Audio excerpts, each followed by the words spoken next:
What we have witnessed over the past several weeks has been horrifying. I have seen profound fear, panic, and grief among our community members who are being directly targeted, as well as a deep frustration and helplessness from those who want to help but feel powerless to do so. I have felt the weight of this personally, both in recognizing the limitations of our authority as a city and in seeing the very real human impact of these events at a local level. Personally, these experiences have led me to wrestle with this question: what does effective leadership look like in this moment? It is a question I ask myself daily as I move about my work and my life. I've also posed this to fellow mayors across the metro, to local organizations and businesses, to residents, city staff, and even my own family as we all attempt to navigate this unprecedented time. Truthfully, it remains a difficult question to answer. The answer looks different depending on who you ask. I've heard a wide range of perspectives, proposed strategies, unenforceable local ordinances, multi-city signed letters, press conferences, social media statements, and participation in protests. I understand the intent behind each one of those approaches. At their core is a shared desire to oppose the current conditions impacting our community and to protect the safety and dignity of our residents. This is a moment to express my gratitude and support for our Chaska Police Department, which means committed to public safety while upholding trust, transparency, and strong community relationships. Our police department has been an outstanding example of what community policing should be, and I wholeheartedly trust you to serve and protect our community. When I speak in my role as mayor, I not only speak for myself, but I also speak for the broader community. My words and actions must always strive to live up to our community and reflect the shared values we hold dear. These values are not reserved for moments of just celebration. They're meant to guide us through unrest and tragedy as well. They bind us together with the intention to strengthen our community, not divide it. I am acutely aware that my words carry weight. They can help or they can cause harm. Actions that maybe appear helpful on the surface can unintentionally place our most vulnerable residents at greatest risk. In this moment, my priority is to walk alongside of those who are most vulnerable to ensure they do not suffer through retaliation or harm. I understand this approach may be disappointing to some. It is just as uncomfortable for me to resist my instinct to speak out loudly and publicly against acts of inhumanity.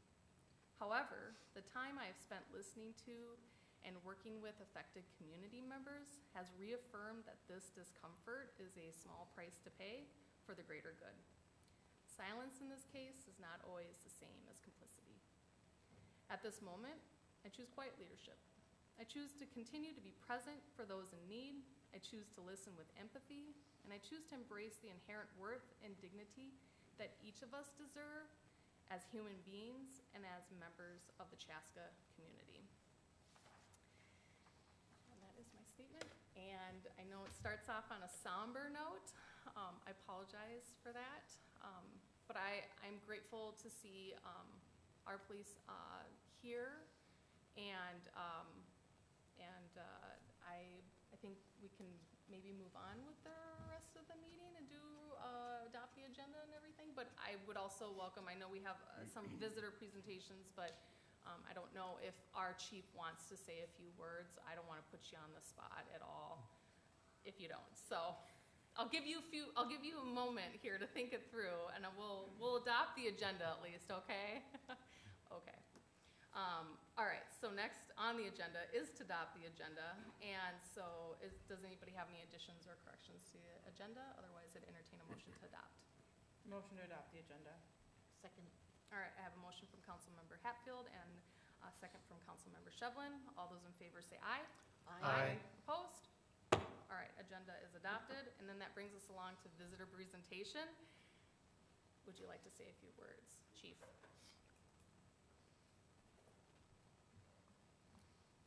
So I'll be very brief. Have to admit, Mayor, I was not planning on speaking. I know, sorry. But a few short comments that I would like to express. And on the flip side of it, I'd like to thank you for your leadership also and that of the council. And at least on behalf of CPD, nothing has changed in the way that we serve our community. We still value community engagement, community policing, and kind of a topic that could be described as co-policing. And that's recognizing that the police are a part of the community and making sure that how we police is a representation of our community's values.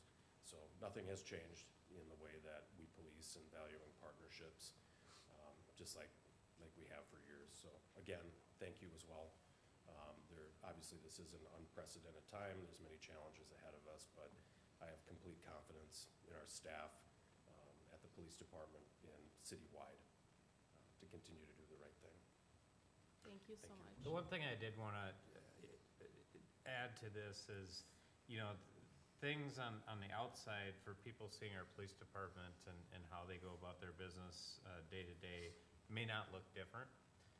But the thing that people aren't seeing is the tremendous amount of hours that Ryan has put into planning for the worst and hoping for the best, to make sure that our community is safe, that we're ready to deal with issues if issues should arise, and just the passion he has in making sure that this community thrives. I've seen it for going on a month now. He must be exhausted by everything that's gone on. And again, he doesn't show it now, and we don't see it in what we see in day-to-day services. But I just want everybody to know just how tremendously proud I am to work with somebody like Ryan, doing the stuff that he's doing and planning and preparing. We should all be very honored for that. Thank you. Yes, thank you. Thank you so much. All right. Now we're moving on to our regularly scheduled visitor presentations. So we're going to start with 5A, which is Kuznia. Come on up. You are going to be discussing the APWA Engineering Technician of the Year Award. Speaking of somebody we're all proud to work with. Yes, we have excellent staff here. All right. I will kick this off, Mayor and Council. My name's Erik Lemke. I'm grateful to be here tonight to honor Aaron and receiving this award that you just announced. I know many of you, but I often don't give presentations anymore. Matt and others, they cover those things, but I'm a principal with Stantec. Worked in your community for the past 28 years and just 10 years with this guy. At the podium with me is somebody else you might know, Chad Milner. He serves both as the Public Works Director and City Engineer for the City of Edina, so wearing two hats. And he also serves with me on the APWA Awards Committee. And some of you may remember from last year, we were just here, I was just here last year. Had the opportunity to present you with the APWA Project of the Year Award for Trunk Highway 41. The Minnesota chapter of APWA has over 1,100 members across the state of Minnesota, representing various public works agencies, private consulting firms, and other industry vendors. What we do is advocate on important issues pertaining to public works, and the services provided both locally within the communities that we serve as well as at the state level. Additionally, we organize and provide certified training for our members and other public works professionals, of which Aaron throughout his career has been actively been a part of those things and being a true ambassador for the overall importance of public works in our communities as well as its trained staff. Lastly, I'll just share a little bit about the awards, the mission of the awards committee that I chair, and the background on the award recognition that Aaron's being recognized for tonight. The awards committee is made up of about a dozen people. Both Chad and I serve on that committee. Each year we solicit nominations for projects of the year as well as personnel awards across the state of Minnesota. Each year, we receive several nominations, and reviewing them is a time-consuming but very enjoyable process.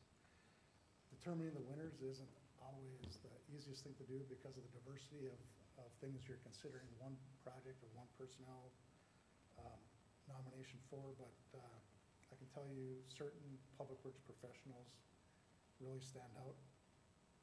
And I'm confident to say that Aaron's nomination might be one of the quickest awards that Chad and I have been part of in nominating and then awarding to the date that I've served on the committee. Aaron stood out not just physically, but professionally. I've known him for over 10 years. He is truly worthy of deserving of this APWA Engineering Technician of the Year award. And lastly, just a little bit about the award itself. To be considered for the award, the following criteria must be met. One must demonstrate innovative applications for new and existing technologies and equipment. Demonstrate innovative applications of new and existing project management or service delivery systems. Provide outstanding service to citizens that enhance the public perception of public works and its services. Demonstrate outstanding efforts made in a career of both personal growth and development. And lastly, demonstrate outstanding efforts in the development of teamwork and cooperative working. And I can tell you that Aaron's checked all these boxes, and with that, I'm going to turn it over to Chad for a few personal words about Aaron. Thank you, Mayor, members of council. Chad Milner, City of Edina. Happy to be here and happy to recognize Aaron. I was his direct supervisor for 3 years before he came here. So before you guys stole him from Edina, I was able to be his direct supervisor. Happy for him to come here and really excel. We can talk about Aaron and his project management skills and his people skills, and that's why he won the award. But I got one other story that's kind of funny. I think he does so well because he balances and has a little fun at work. So we were adding 2 office spaces at Public Works, and we had the carpenters in after hours, and they accidentally tripped and grabbed the fire sprinkler system and broke the pipe, and it was running and running and running. He didn't know where the valve was, so we came into work the next day, and there was just water everywhere. And I have a picture that comes up in some of my meetings at work where Aaron's standing outside my office, and there was enough water where he could splash his toes in it. You could see the water going, and I'm sure he had some comment about if we were going to enjoy the new employee swimming pool at Public Works. So I'm just honored to be able to say a few words for Aaron, and he definitely deserves this award. So thank you. Thank you. Thanks, buddy. Thank you.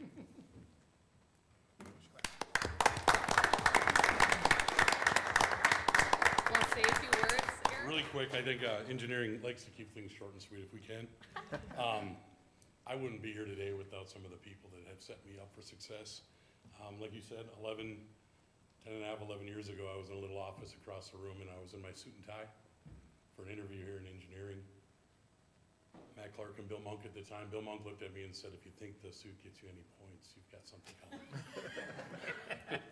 No, in all honesty, cutting my teeth in St. Michael community and Edina is where you really learn to kind of sell reconstructions, because that's what we did a lot, right? People's front yards, day in and day out.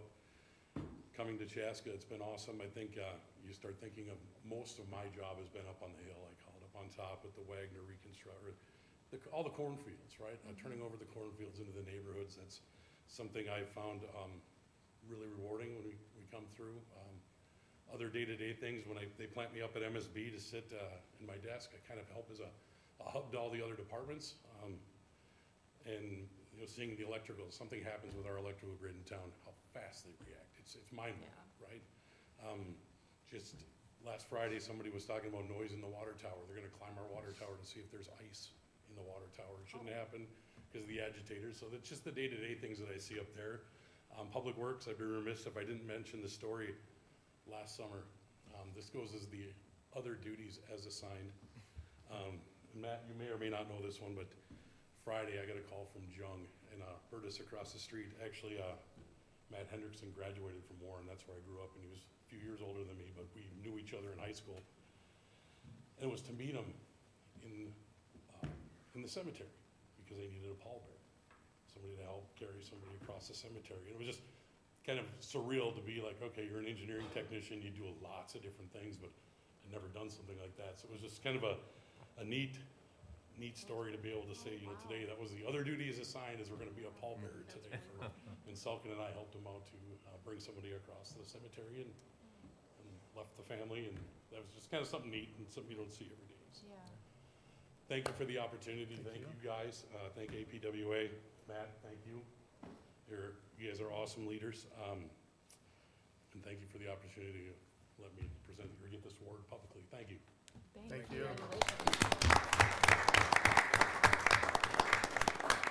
You know, nobody is better at working with the public than Aaron. He does just a great job.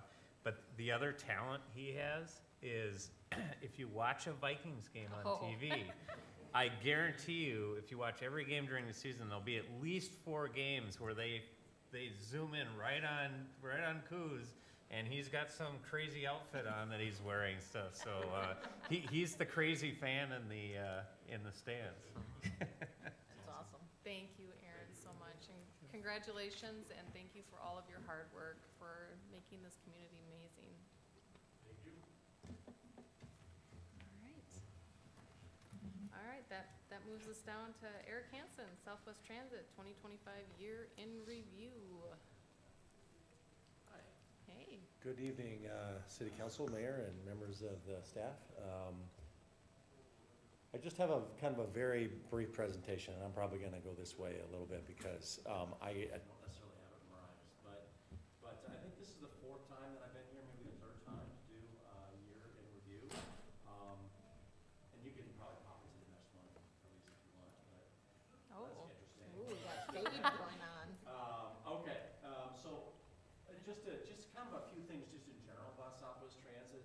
We are your transit provider. We provide service in Chanhassen, Chaska, and Eden Prairie. And then in addition to that, under contract with Victoria and the city of Carver, we go to places like downtown Minneapolis and the U, as well as over to the airport, you know, through Bloomington, and a few other places too with our Southwest Prime service.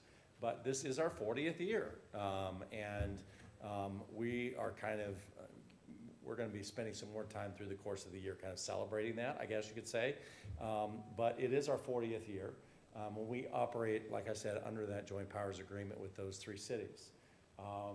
We are, you know, by measures of ridership, in terms of how many people use our service, the fastest growing system in the state of Minnesota, and we're pretty excited about that. We grew about 14% this year, year over year in terms of ridership. Which is actually a lot. There's some, actually most have either of the agencies around the state of either kind of flat or they're even, you know, declining a little bit in terms of ridership. And there's a couple reasons for that. You know, number one is because we've been adding some new services like the service to the airport, as well as some growth in some of our existing services. And so we really kind of spend a lot of time listening to what people want. And I'm going to talk about that in a second because that's kind of an important point. We get, so about 614,000 people rode last year with our services. Our customers' surveys are pretty consistent. They show us generally in the 90s in terms of customer satisfaction. So we survey our bus routes, we survey people on Southwest Prime when they ride that, and we survey our special events. And depending on the service, Southwest Prime is a little bit less, but generally speaking, people give us very high marks for that. This last one is actually really important, more important than you realize, and it'll make sense a little bit later in the presentation. But the original law, like I said, we're 40 years old, so the original law that created us, that allowed us to say we're not going to be a part of Metro Transit anymore, we want to have our own transit service. Legislation said that we have to be as effective and efficient as Metro Transit. And that's kind of the way the law is written. So one of the things that comes out every year is called a regional route analysis. And they were comparing, and this is comparing kind of our express bus service to downtown versus Metro Transit's express bus services, which come from other parts of the city. And there's a measure called subsidy per ride, and that's basically how many taxpayer dollars do we put into the system every single time a person rides. And Southwest Transit was at $12.07, and Metro Transit was at $15.42 in 2024. Don't have the 2025 data yet, but I think that's a pretty good indication of the value that we provide, you know, for our citizens, and I think that's important for you to remember. And we also report to the National Transportation Database what percentage of our overhead, what percentage of our budget is in different categories, and that's all publicly available data. In 2023, our overhead cost as a percentage of total our operating costs was also less than most Metro Transit.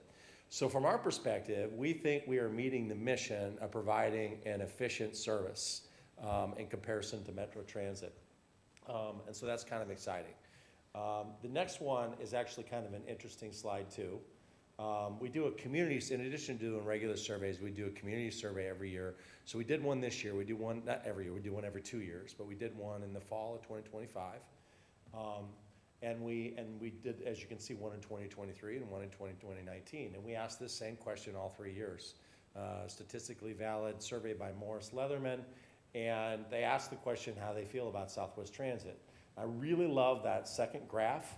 You know, that you can see those kind of positive rankings going up from 35 to 42 to 53. And if you add up all the positive in comparison to the negative, it's 61% positive and 14% negative. So we're really proud of that number. We asked them how they felt about Metro Transit, and the numbers weren't quite as good, but we think that people like the service that we provide, and we appreciate the support of the community. And a little bit of information about Chaska specifically, since we're in Chaska. The first one is that we kind of track, you know, how many people on our Southwest Prime service come into Chaska, go out of Chaska, and are kind of within Chaska. So last year, we had 17,984 people ride from Chaska to some other part of the service area. 15,692 people come into the community, and another 16,125 people are like a Chaska to Chaska kind of situation. Chaska, particularly downtown Chaska, and if you go up 41, you know, over to where, you know, Target and Cub Foods and Home Depot is, that's one of our denser service areas. And when you look at the heat map, there's more ridership there, and, you know, kind of the center part of Eden Prairie are two most used areas. And you're shaking your head like, yeah, that makes sense, you know. And I think it's a very valuable service, particularly for that central part of the community in Chaska. And in addition to that, we had about 25,000 people leave East Creek Station, or about 68 a day, to go downtown. And so that's also a well-used station. And so that's kind of specifically what's going on in Chaska. The last thing that I want to mention, and which is one of the reasons why I was kind of setting a lot of this stuff up, is our legislative agenda. We really do appreciate your support. Last fall, as you all know, passed a resolution of support for us. We're kind of in it. This happens periodically, you know, where somebody from Met Council or somebody in the legislature says, well, you know, why do you guys exist way out there? Why don't you just all be part of Metro Transit, and wouldn't that be better? And there's really a couple things that people say as to why they like that. And I've talked to a lot of legislators about this. One is, well, it's an equity argument. Well, you know, folks in the center part of the city should have, you know, service because you guys, you know, you can just drive and you don't need it out here, which we don't think is true for a couple reasons. Number one is because people use our service. But number two is that we know there are people that specifically need our service. I mean, I can tell you that based on our community surveys, that people who use Southwest Prime, about 52% of them are what you would call transit dependent.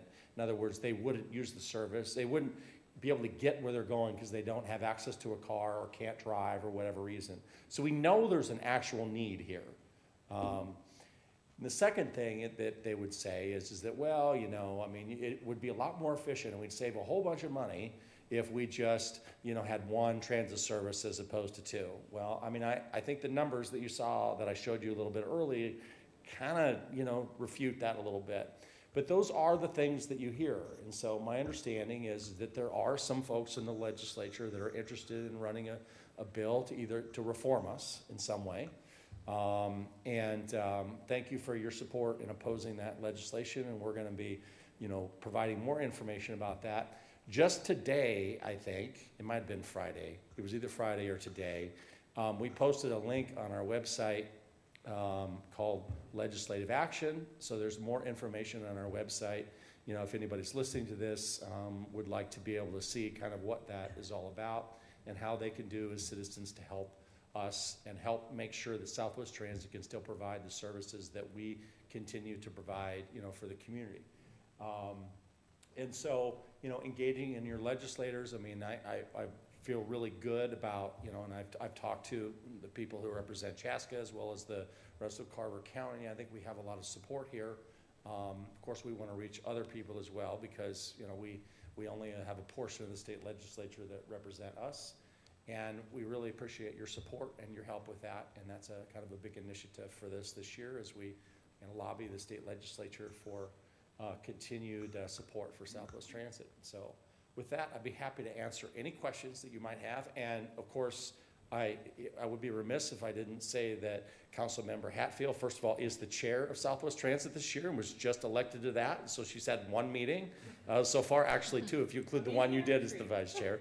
And Councilmember Grau, of course, is your other representative and is in his second year. And so your community is well represented with that too. So with that, I'd be happy to answer any questions, if there are any. Does anybody have any questions? I have a comment. Sure. You guys provide a really valuable service. I sit on the Transportation Advisory Board through the Met Council, and Yep.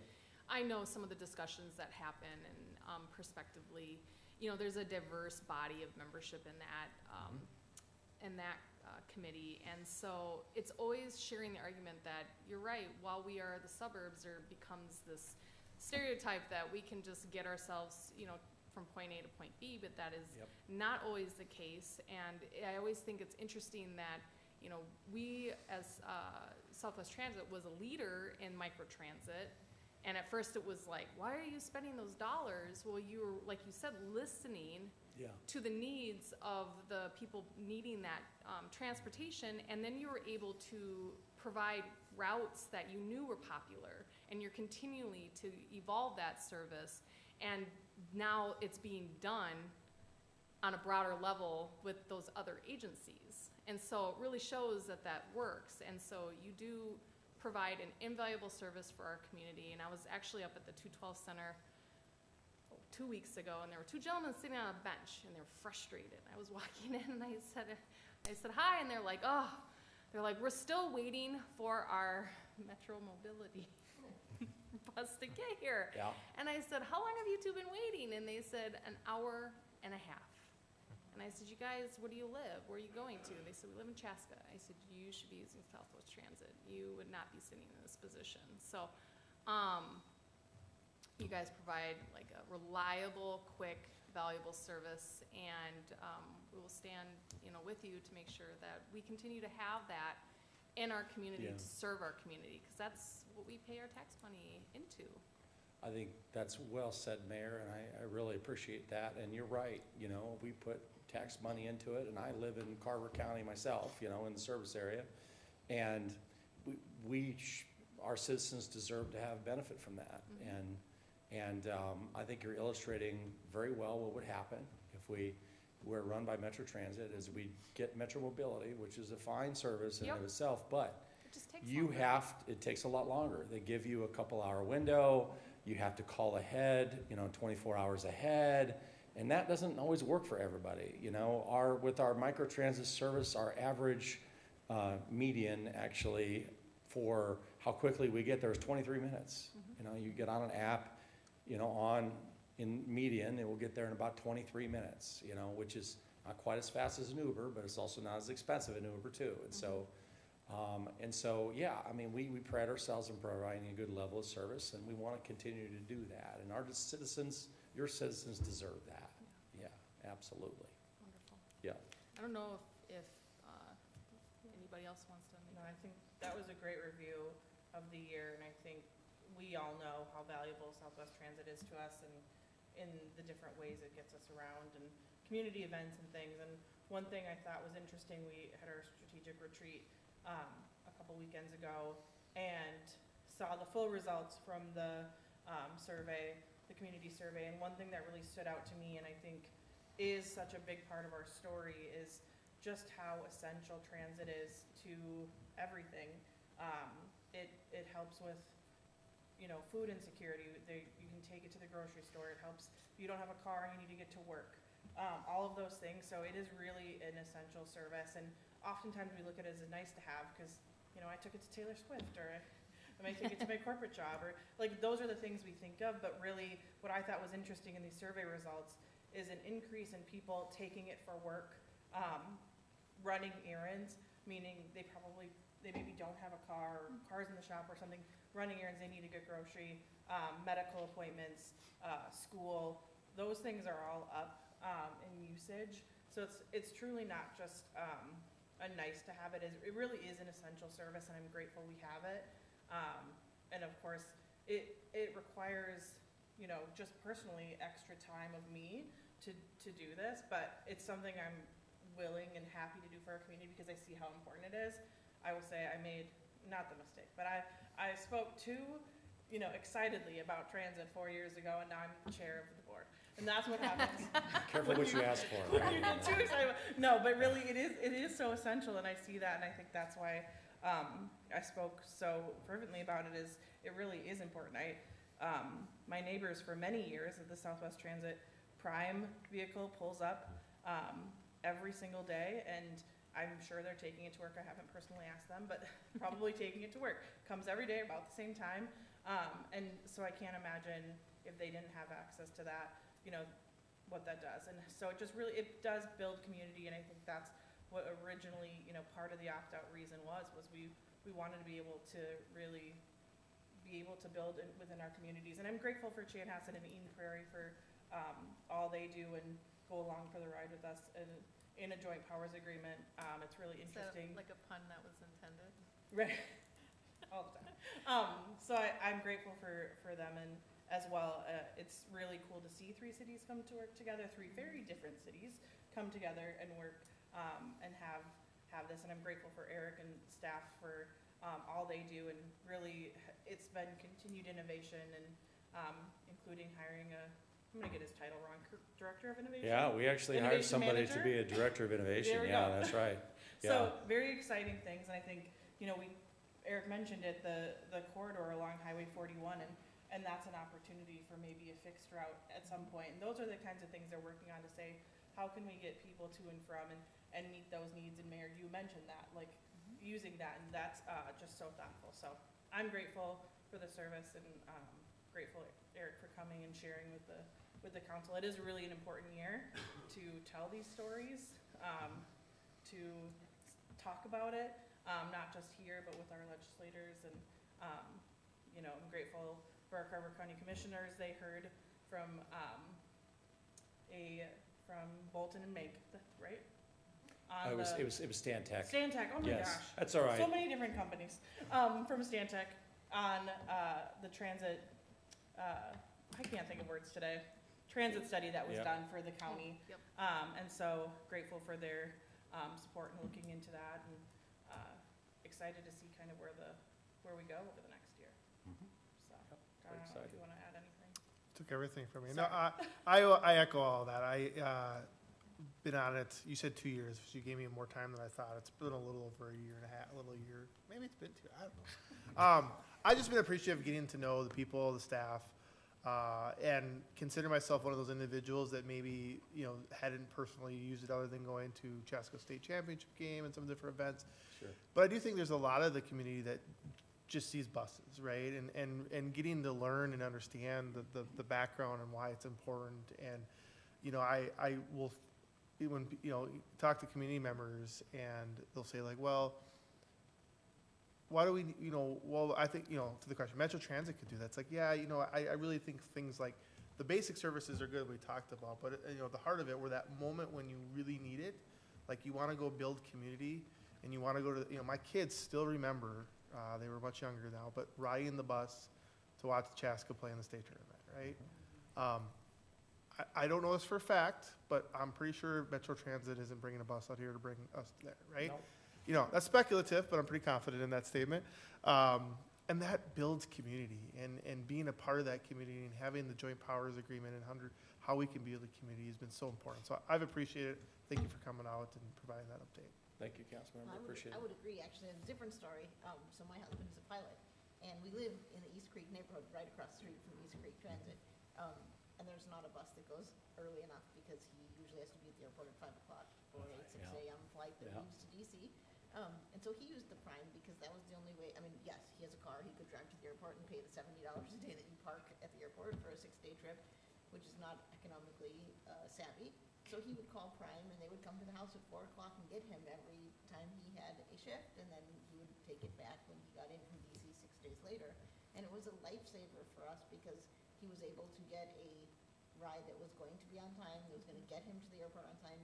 And the few times that he has taken his truck and parked, you have to park in the ramp, you have to take the train into the airport, you have to go through security differently. So he said it was so helpful at 4 in the morning to just be dropped right at the door, go in through crew security and be able to get on your, you know, plane to get it ready for everybody else rather than deal with parking your car, riding the train. So just another example of someone who definitely has a car and has the means to be able to drive it, but for his position, it was so much more beneficial to call Prime and just have him. Oh, yeah, take that. absolutely. I mean, I think that for people, I mean, I kind of push back on this idea that transit is only for people that don't have a car. I mean, I don't think that's true. I mean, I take transit here, obviously with our system, but when I go to other parts of the world, I take transit there, or other cities in this country and take transit, fully capable of, you know, if I want to drive, you know, but it's just, it's a good thing to do. You know, it takes people off the roads. There's some sustainability issues associated with that. I mean, there's a lot of good reasons, you know, to take transit. And so, yeah, I think building community and all of the economic issues are huge. Yeah, absolutely. Yeah, thank you so much. I appreciate your story. We appreciate your service. Yeah, thank you. Thank Thank you, you. Eric, for Thank you, being Mayor. here. So You keep bet. us updated, or You we'll betcha. let Michaela and John Yeah. do that though. All Got it. right, thank you. Thank you.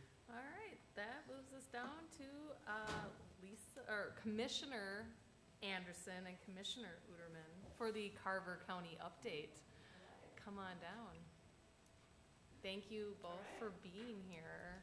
Well, thank you for having us. Okay, this is gonna be hard Oh. because. That's okay, we're fine. So I've been on the board for a year, and thought it would be fun to kind of come and present to you. Now, we did have slides. Do we have those up? Did we want to show She those? will get those, We have them in our packet. so I she will think- probably You get do? those All on the right. screen for you And too, we I'm can or we sure. can't.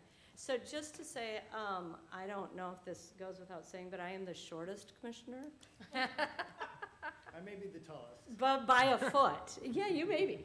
You may be. So we'll go ahead and get started, unless we wanted to wait for those. These are easier to read. Yeah, all good. All good. Well, we just wanted to introduce ourselves, so, We are working our Oh, there digital we go. magic right as we Awesome. speak. we can move on to the Yeah. next one. So, wanted to introduce, yes, our next slide. And just show that in Carver County, we have 5 districts. And Chaska is split up between myself and Commissioner Udermann. And so that's why we thought we would come here today and just kind of do a brief update for you. So the next slide, if you want to bring it up. Last year, we had an opportunity to update our strategic plan. So you can see our mission and our vision up there. And we really focused on these strategic priorities, taxpayer value and customer service, and our physical assets, and people are our strength. Now, let's admit that this isn't the most mind-blowing strategic plan, but this sort of is a reflection of what we do in the county. We are sort of, a lot of people, when I We're sort of the level of government that happens when you don't even know what's going on. People don't think about whether they're driving on a county road versus a city road, and that's the way we want it. And they don't realize that when they go into the Chaska Library, it's county staff serving them, and the DMV is county staff serving them, and that's okay. But those are some of the services we provide. Anything else you want to say on this? Just to say with physical assets, obviously, we know that we partner a lot on roads. Highway 41 and 10 have been pretty hot topics. A lot of roundabouts to get here. I live in Chaska. Kids go to school in Chaska, so we get to hear it at all the, I mean, we're looking at the mayor right now, we get to hear it on the sidelines. We get to hear it when we're out and about to eat, all the things, but that's true collaboration. Then last week, and then Chief left, but a couple months ago, we had a chance to see the public safety building. And I know a lot of people have talked about it, but what Chaska's done really good is articulate the need and the why behind it. We'll do the same thing with our buildings. And yeah, it's a lot in taxes, but everybody can see the value and see it coming out of the ground. We do the same thing for ours. And so we took a little bit of cue out of what you guys were doing and planned for the 600 building at downtown Carver. But we had a chance to go through the building in conversations like these. We also meet quarterly with your mayor. We get to see where there might be overlap. So there might be opportunities for us to save the collective taxpayer money by some of those conversations. For instance, we may look into utilizing some of the space that you guys have within your buildings when we displace some of our employees when we have to build something out. We had some meaningful conversation of how did this get positioned in that position. So our assistant county administrator will be meeting with your staff to figure out those things. And those are the collaboration things that sometimes maybe we miss out on it or the public doesn't see. I don't know if we mentioned or not, our county administrator is here. Dave Hemsey, he's still better that Nate Cabot left Carver County some years ago. But we also, with Dave and the team, Lisa and I are the newest to the board and to the team. But Dave's the most senior member of the Metro. And so we have the benefit of him knowing probably more than most of the administrators and being able to navigate some of the stuff. Not by age, by service. Not by age, service only. That is true. Yeah, all good, all good. Well, thank Dave you. looks the same now as he did 26 years ago. Oh, wow. He never ages. It's all that ice fishing. All right, we can kind of go to the next slide. So these are, again, Commissioner Udermann did a nice job of kind of sharing some of the services we provide. Carver County funds the Sheriff's Department. We're a unique county where, other than Chaska, all the other cities use contract services for their Sheriff's Department. And we also have, we fund the county attorney's office and Health and Human Services and Public Works and Parks, and you'll see a little bit more of that. I mentioned library services, veterans, and so just a lot of the services that we partner with. And again, this partnership is really important because I believe that local politics is a team sport. And I think we here in Carver County do a nice job of showing other government entities how it's done and how we work together to the betterment of our community. And we also have some other relationships, and I'll let Commissioner Udermann talk about some of those, the CDA and some of those other things. So we talk about the proverbial, well, stay in your lane, but when it comes to Highway 41, Highway 5, the big ones, we sometimes go outside of our lane, and then there's kind of those quasi-relationships as it relates to the Community Development Agency and the Historic Society. Two of the entities that we can give money to as a county that aren't necessarily under our domain would be the Historic Society, and we approve the budget that goes over to the CDA, which is housing related. Of course, you guys touch the CDA with the projects that are within your space. Through COVID, we accelerated 4 projects, record number of incremental housing units. You saw 3 of the complexes go up in Carver. You guys, Chaska has led when it comes to affordable or accessible housing. And so those are a couple of the organizations. The other one is that we can give money to is the Carver County Fair. So I think there's some residents from Chaska that make their way out there. I know people that have businesses in Waconia make their way out there.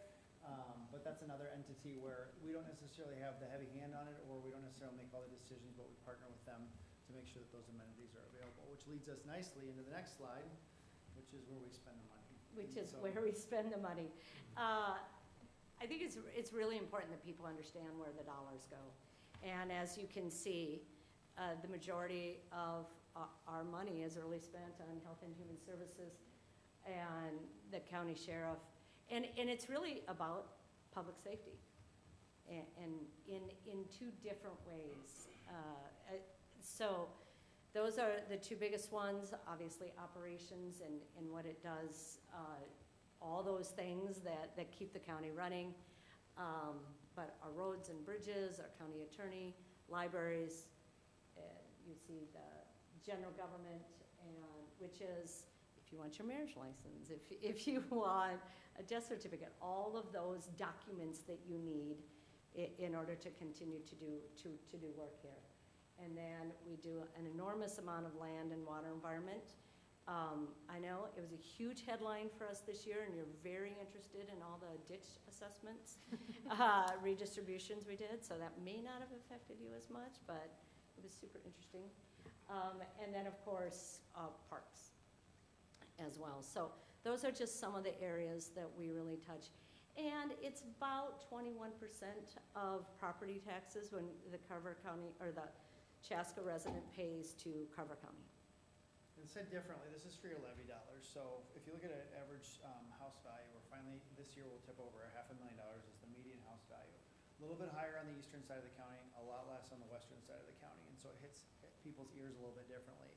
A median house value of $500,000, about 1% of that value annually goes to the county, roughly 1% goes to the city, and roughly 1% goes to the school district. So when you break this down, I think last year $75 to $80 million worth of levy. But on top of that is a couple $100 million worth of capital projects, because each of the last 3 years we've had over $100 million of road construction projects, the largest that we've spent on roads in our history. And so this is a really helpful graphic when people come at the wrong meeting at the wrong time for challenging their taxes and whatnot, is to see that and to talk about where their dollars are going. It doesn't include the revenues that we generate providing contract services through the sheriff's department or other sources of revenue, because those have been hot topic items as well.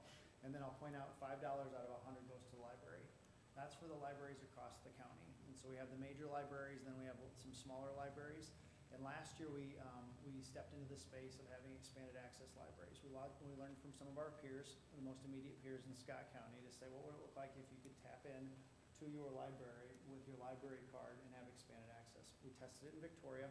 Sometimes their library hours start at noon, sometimes they start at 1 or 3 or what have you. But with their library card, with a 5-minute test, if you will, and to walk through the library, you can use your card more or less like if you're Snap Fitness. You can badge in before hours and after hours. So essentially, with the generosity of a patron that donated about $1 million to the library several years ago, the first 3 years of testing this give us 3,000 incremental hours at our libraries for no cost to the taxpayers. And we wanted to do that before the Chaska library gets built, because we think that it'd be a great feature to have, but we wanted to test out and work out some of those things. It looks like we're gonna probably accelerate it to Norwood Young America to have a second test case as well. And so those are the things where it's not lost on you guys, it's really not lost on ours. In the next 3 years, we'll be seeing a lot of shifts from the federal government and the state government. If you're a Republican, you probably don't like walls. If you're a Democrat, you probably don't like Trump. But there's a lot of shift that's happening to our budget. And if you wanna talk about our breakdown of the 8%, I think it's Yeah. helpful to see that. And we would do that in a later slide.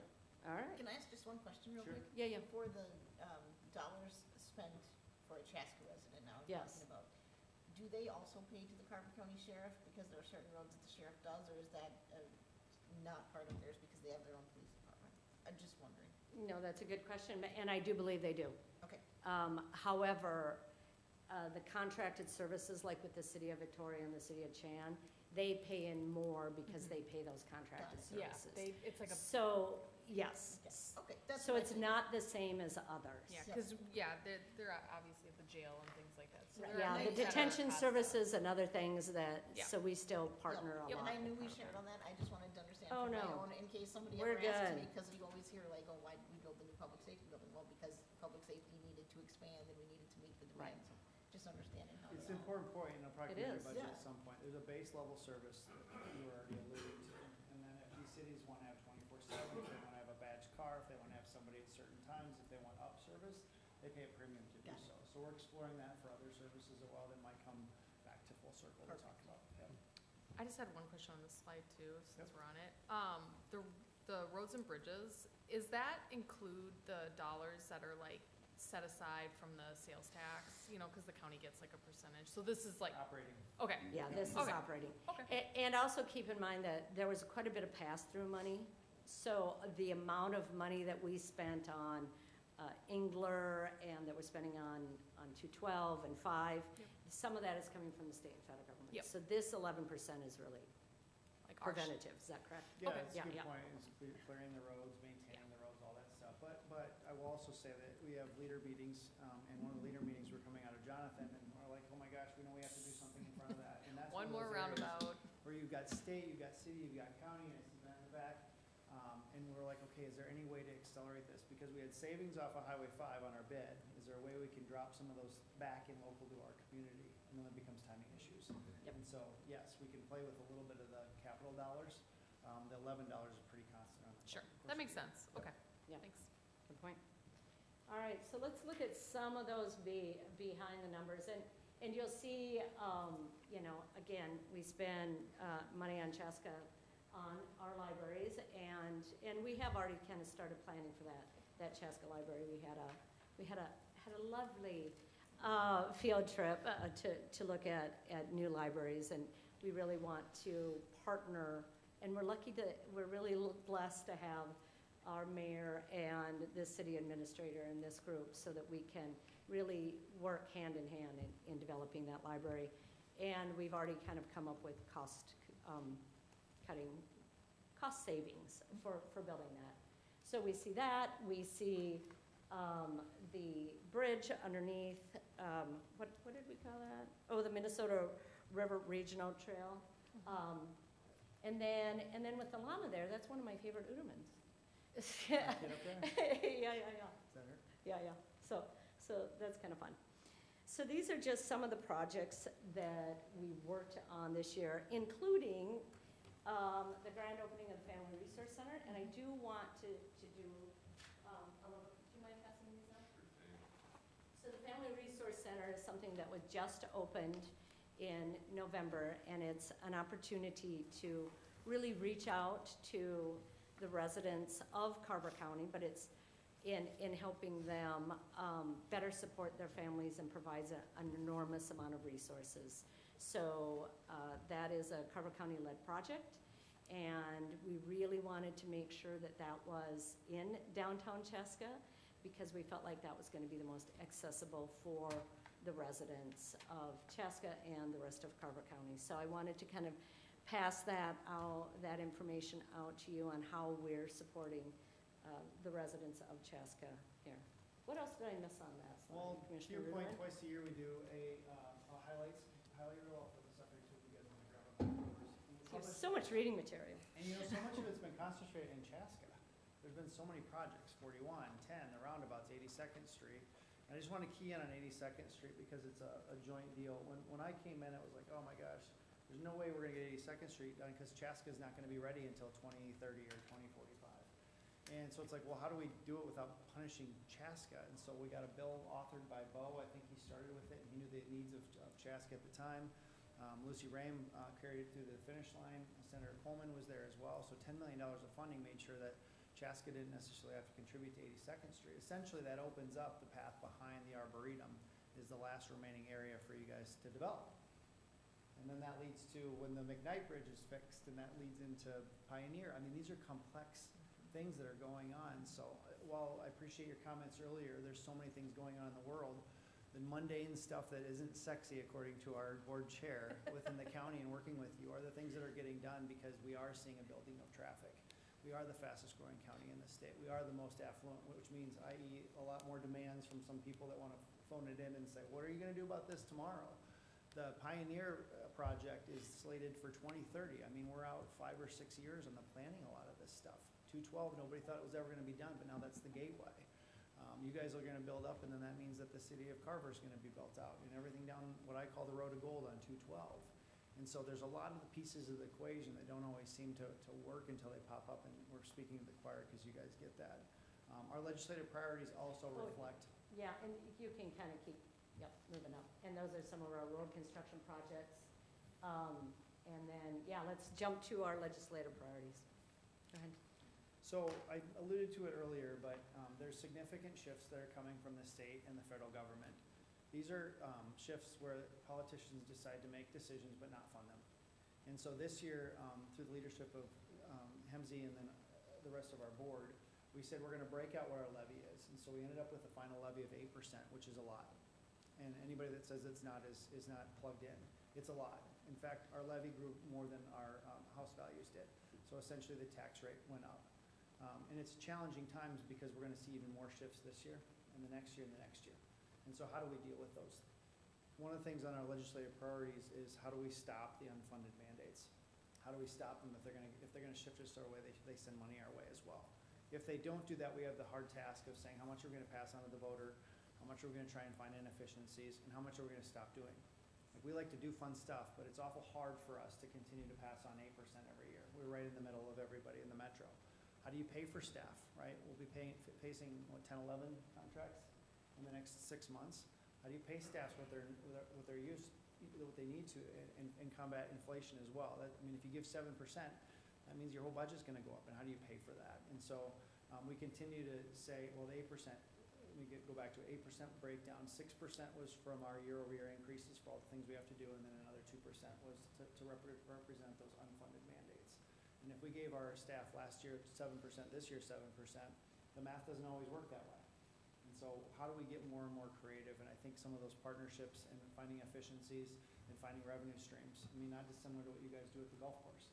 You're finding a way to generate revenue to provide a great amenity for the local folks. And then also getting focused on, if you look at the data from MCIT, you'll see that because of the level of cost to live here, the 65-plus population is growing faster here than almost anywhere. The under 18 population is shrinking faster here than almost anywhere. And so when you talk about a Miracle Field, or you talk about Fireman's Park, or you talk about the county parks or libraries, these are amenities that are attracting those 18-plus-year-old kids or less than that are gonna attract multi-generations. That if they're not choosing here, they're choosing a lot of other areas, Woodbury, Eden Prairie, Edina, Maple Grove, et cetera, et cetera, et cetera. And we are competing against those folks. And so when there's a new sports complex that's proposed in partnership with different cities, as you plan your city, as there's the tot lots and all the other things, we have to be thinking out 20 years, because my kids are 6 and 10. Are they gonna be able to live here in 20 years from a affordability standpoint? Are they gonna wanna live here? I know everybody up here has kids, so most of the people up here have kids. And so as we look at the legislative priorities, that unfunded mandate isn't just the shift of the dollars, it's what does the future look like for the next generation as well. If you wanna hit some of the high points and the other ones as well. Well, and we don't have to kind of go through these piece by piece, but a couple of them, and I do want to say that Metro Transit opt-out is also on there. But let's take that does not meet criteria. That is something that used to be funded by, so it's for someone who is sitting in a mental health facility that no longer meets that criteria. And so that used to be funded by the state, and now that's passed on to our county. And so for 2026, that's a $910,000. Each percent of our levy is $750,000. So that's a percent of your tax increases is going to that gentleman who is in that facility. So that's kind of an example of these unfunded mandates. So these mandates, if they all happen, some of these are in law, or some of these are already proposed legislation. So so we're playing defense right now as the county. So if all of these happen, that's an $8 million increase to the county before we pay our people, COLA or anything, or add any services. So essentially, that's a 10% levy increase from the county side to our taxpayers before we do anything else. And so that's something that we're really taking seriously and really working on with the legislature, and just wanted you to be aware of this, that this is a way that the state government is trying to close their budget by passing it on to us and property taxes, and to their property taxes. And in my opinion, that's not what property taxes were supposed to be used for. We want the state to manage their budget so that we can manage ours. So Any questions? Does anybody have any questions? And we can go to the final slide with our website information. But yes, any questions? You did. Thank you guys for both coming and giving such a great discussion. I think you're right. Sometimes when people think about the county, they don't always know what services, and the same thing goes, you know, for city services too. I think one of the things I always tell when I talk to like youth, I say, do you know that there's 3 jurisdictions for roads? You know, that there's state roads and there's county roads and there's city roads, and you don't think about that when you're on them, but we all work together. So thank you guys for taking the time out of your evening to come and give us this wonderful presentation for our 1.2 million listeners to be able to watch. So For our 4 listeners and for you Yes. here. All right. Well, thank you guys. Thank Enjoy you the rest so of your much. evening. Thanks. All right, that moves us along to approval of the, oh wait, is anybody else here for visitor presentation that maybe isn't on the agenda? Okay. Oh, I will mute the podium. And that does not help the buzzing. Yeah, I don't know. Okay, well, that moves us along to approval of the previous meeting minutes. These meeting minutes were from January 5th, 2026. Does anybody have any additions or corrections to the minutes? Otherwise, I'd entertain a motion for approval. Motion for approval. All right, we have a motion from Councilmember Benish, Second. and a second from Councilmember Grah. Any other discussion? Otherwise, all those in favor say aye. Aye. Opposed? All right, meetings are Well, that's a Hit it again. approved.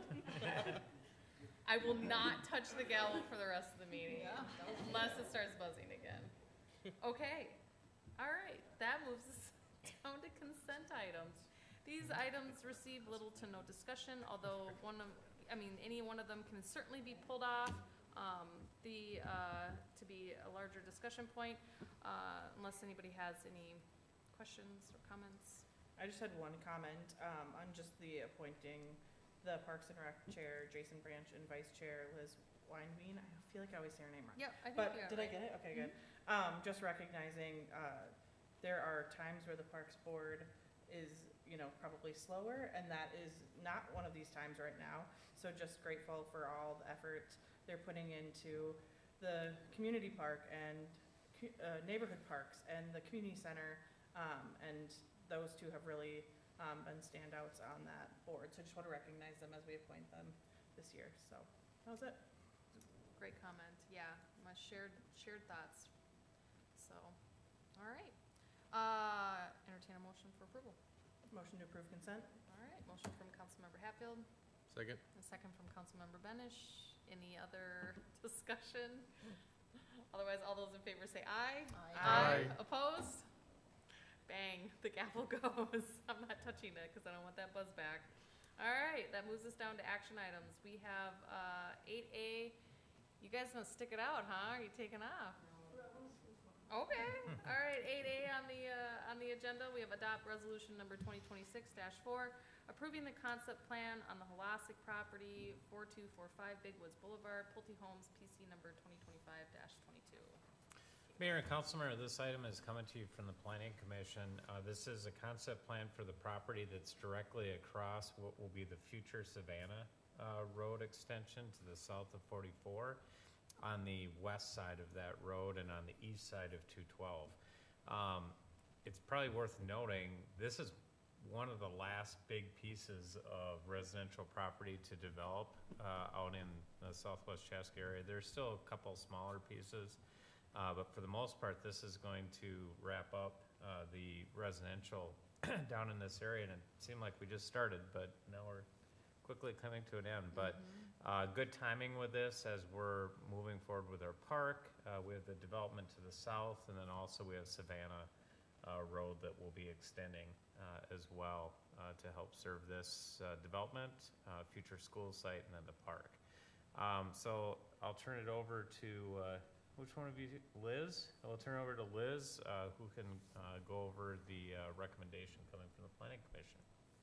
Thank you, Matt. Thank you, Mayor and council members. We have a concept plan in front of us this evening for the Holasek property at 4245 Big Woods Boulevard, being proposed by Pulte Homes. The site in question is highlighted in blue on this aerial exhibit. It's located within our southwest Chaska area. It's bound on the west by Highway 212 and the north by County Road 44. And as Matt mentioned, this is kind of one of the remaining larger pieces within the southwest area for residential development. So you have a lot of residential already developed out kind of in the surrounding area. We're at the first step in our 3-step review process.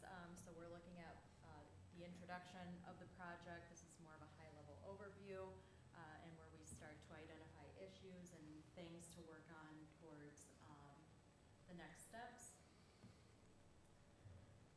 In terms of some previous approvals and actions that have occurred up until this point, there is a neighborhood meeting that's required before a concept plan is submitted. They did conduct this neighborhood meeting in November of last year. They had no attendees of that meeting, so there were no comments received as a result of that neighborhood meeting. Some other approvals that have occurred kind of in the surrounding area of this site, back in 2017 was when the future Collector Road right-of-way, as well as the community park area immediately east of this site were purchased by the city. Another 6 acres were also a part of that purchase agreement from the Holasek family for the future school site. And that 6-acre parcel is owned by the school district. And in June of 2024 is when High Point Vistas, which is the subdivision immediately south of this site, was approved for 162 lots. And they did subsequently come in for their first phase approval back in March of 2025. And their first phase is situated on the south portion, kind of facing Chaska Boulevard or County Road 61 for 56 lots. They will continue to phase through that development as well up to the southern limits of the project in question today. And then a more recent update is the Southwest Community Park is currently being planned and designed with staff and with the park board. The anticipated schedule for the park site would hopefully occur this fall if things continue to progress and approvals continue to be made on the design, and hopefully a tentative schedule of construction to start next year in 2027.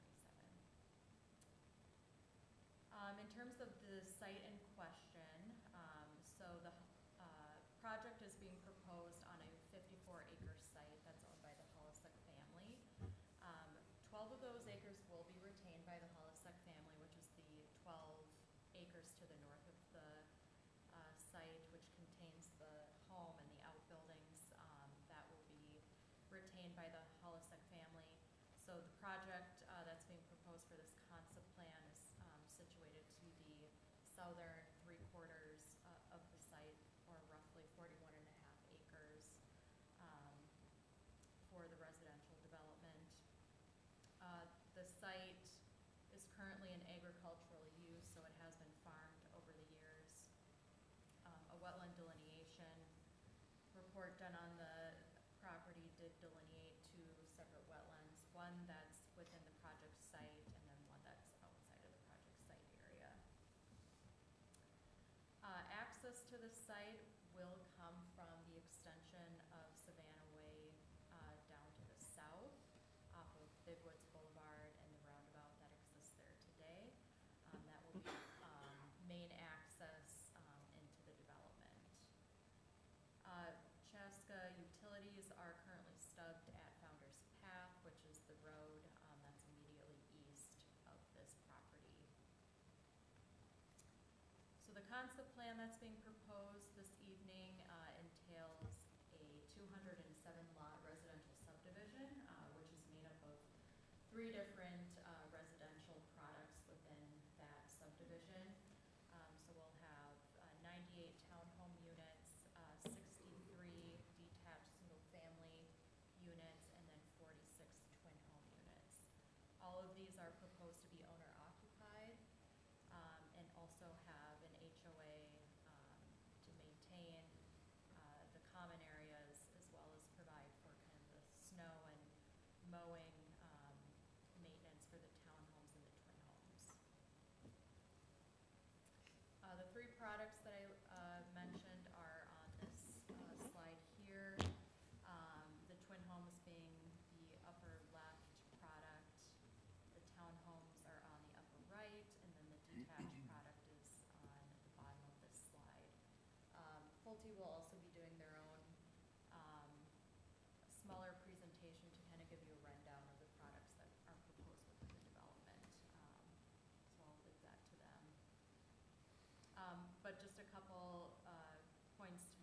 ranging from 1,500 up to 2,500 square feet in size.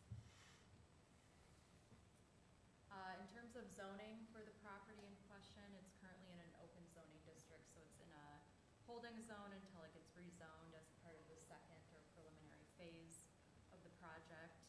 It's guided in our comprehensive plan as mixed residential, and this basically allows for the integration of more than one land use,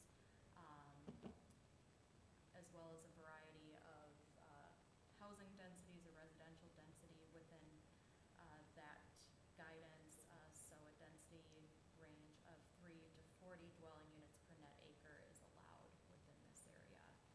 From how this project compares to that guidance, they are roughly at 5 units per net acre for this site. Another important chapter or policy that's mentioned in our comprehensive plan relates to housing diversity. And I'm specifically going to note policy number 9 because it relates to townhome development. And what that policy states is to encourage limiting the number of townhouses of any one product line to approximately 75 units.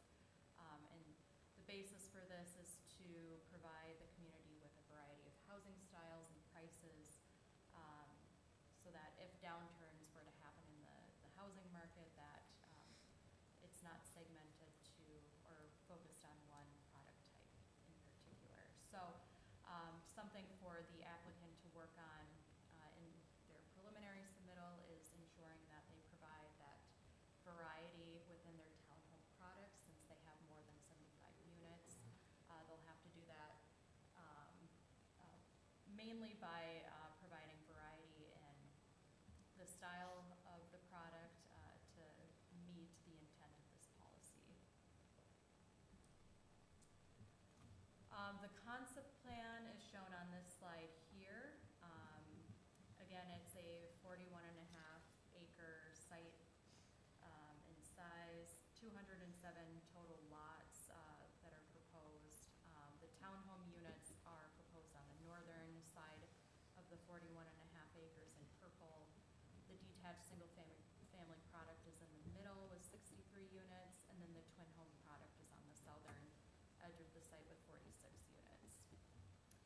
They do intend to have 2 different phases in terms of how they develop this site. The first phase would be primarily on the northeast side of the property, which would include all 3 product types as a part of that first phase. And then a second phase, or the last phase, would be the remaining southern and northwestern portions of the property. Access into the site is proposed from 4 separate access points onto the extension of Savannah Way. One would line up with Founder's Path on the north side there, and then you have 3 remaining access points south of that. Additionally, they are proposing their own internal street system through their site area that would provide a contiguous layout between all 3 product areas. And then I just again want to mention that the 12 acres to the north, again, will be retained by the Holasek family, so that area is not planned or a part of this concept plan. So when they are ready to develop, they'll have to go through their own separate process for that. As I mentioned before, there's 4 access points proposed for this development. And then as it relates to kind of the progression of the Southwest Community Park and how that design has been going, the latest plan for the community park has shown 3 access points into the park and school properties just to the east of this subject site. I will note that those access points are continuing to be refined through the design process. But one thing is important, between the 2 projects, those access points will be, or need to be aligned as they're being further refined. So that is a condition of approval as a part of this development, so that Moving forward, coordination is continuing to happen between the two project sites so that these access points can be aligned on Savannah Way. For right-of-way, all of the streets proposed for within the development area will be public streets, so they'll need to meet our minimum width requirements, which is 60 feet. They are showing that, or anticipating that on their concept plan, and that'll need to be further shown in their later steps.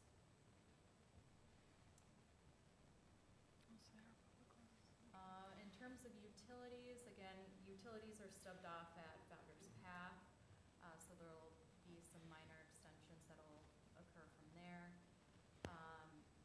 One item of note that will need to be planned for in subsequent phases is making sure there's adequate space for a water main crossing easement to abut the west side of the property so that a water main loop can occur across Highway 212 and connect into the business park area on the west side of Highway 212. So they do need a plan for that in their later plans. From a stormwater component, they are showing 4 different areas for stormwater ponding, and that will continue to be refined to meet city and county requirements. Any ponding areas will need to be in their own outlots and have adequate access points into those areas as well, something they'll need to work on into the preliminary. Additionally, even though the 12-acre parcel is not in this concept plan, they still need to design for it in their stormwater design and layout. Park dedication and common open space. There is no public park proposed for this project site, as there will be a community park just across the street. So they will need to pay park dedication fees to meet that requirement. Being that this has attached products in it, there is a requirement to provide for common open space for this product type, which is 1,000 square feet per unit. And these areas need to be planned for amenity space, recreational purpose, or space that's targeted to the user that will be occupying these areas or these homes. They have a few areas kind of called out in their plan today with some trail connection points within them as well, but they'll need to provide details on the programming of these spaces in their preliminary submittal and show how they're meeting both the size and use for those spaces. Screening will be important as well, since there's 2 major roadways that will directly abut this property, both Highway 212 and then Savannah Way. They did provide some cross-section exhibits just to give you an idea of the grades in comparison to the highway, Savannah Way, and the proposed housing units. The cross-sections that are on the right side of this slide are the homes that abut Highway 212, so you can see kind of the separation between the units and Highway 212, as well as their initial intentions for berming along that stretch. Right now, they show 5-foot berms along the edge of Highway 212. I'm sorry, all cross-sections on this slide are for Highway 212. So both, or all 3 product types included as well. So you have the twin home in that separation distance on the top there. You have the townhomes in that separation distance with Highway 212 in the middle, and then detached single-family product on the bottom here. One thing that's important, being that this is directly abutting Highway 212, is that they'll need to do a noise mitigation analysis before they submit for preliminary. And what this analysis will look to understand noise that's being generated from the highway and how they're using their landscaping and berming to help mitigate the noise that comes off of that and understanding if they meet state noise requirements.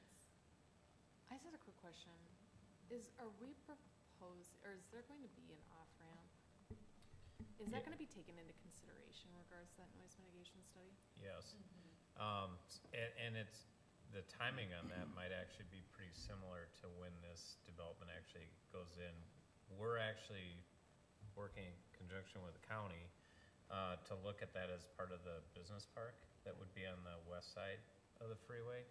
And we reserved the right-of-way when we built the interchange to do that. So yeah, that would have to be taken into consideration. Okay. Good question. These exhibits are the cross-sections between Savannah Way and the Twin Home, which is on the top cross-section, and the Town Home, which is on the bottom. One thing we've noted in the staff report or our analysis is making sure that they are consistent and line up with the berming that's being completed to the south of them in High Point Vistas. I think just from a high-level standpoint, they intend to do that, but we'll need to continue to refine that moving into subsequent steps. For house designs and anti-monotony, this really comes into play with the detached single-family product. There are a number of criteria or regulations that they'll have to meet that pertain to, how the front of the home is designed, how the garage is designed in relation to the front of the home from a protrusion and a ratio standpoint. The applicant states that they can meet the majority of the standards that are laid out in that ordinance that pertain to window trim, garage protrusions, and garage width requirements. They are seeking more analysis or maybe an alternative to be reviewed on a couple of those standards. One of them being porch depth requirements. There's a requirement that 6 feet is a minimum for the depth on front porches, and 5 feet is proposed by the applicant. The other one that they're seeking more analysis on is the LP Smart Side requirement on front elevations, and they are proposing an alternative to use vinyl with stone, and then 2 different siding options on the front of the home, so lap, shakes, or board and batten. So this is a discussion item that we've kind of called out as a part of this request or part of the concept plan, which we also asked the same of the Planning Commission too. It's just discussing the reasonableness of analyzing different alternatives for these items. I will say we do have precedence of this in a different residential project, Del Webb, which was also a Pulte residential project, where we did look at the LP Smart Side requirement differently in that subdivision. So we did codify into the zoning that the fronts of each home can incorporate 3 different materials patterns, which would include stone, and then 2 different siding patterns like lap, shakes, and board and batten as an alternative to LP Smart Side on the front. And that was an acceptable alternative. So we would say just from a precedent standpoint, that could be a reasonable alternative for the LP Smart Side if we wanted to codify similar language into this development for the detached single-family product. And again, these standards really come from making sure that these development projects are providing quality and articulation into the fronts of their homes, so that I would say particularly the garage is not the main element that you're seeing from a streetscape standpoint, that you're seeing mainly house as you're kind of driving through these neighborhoods.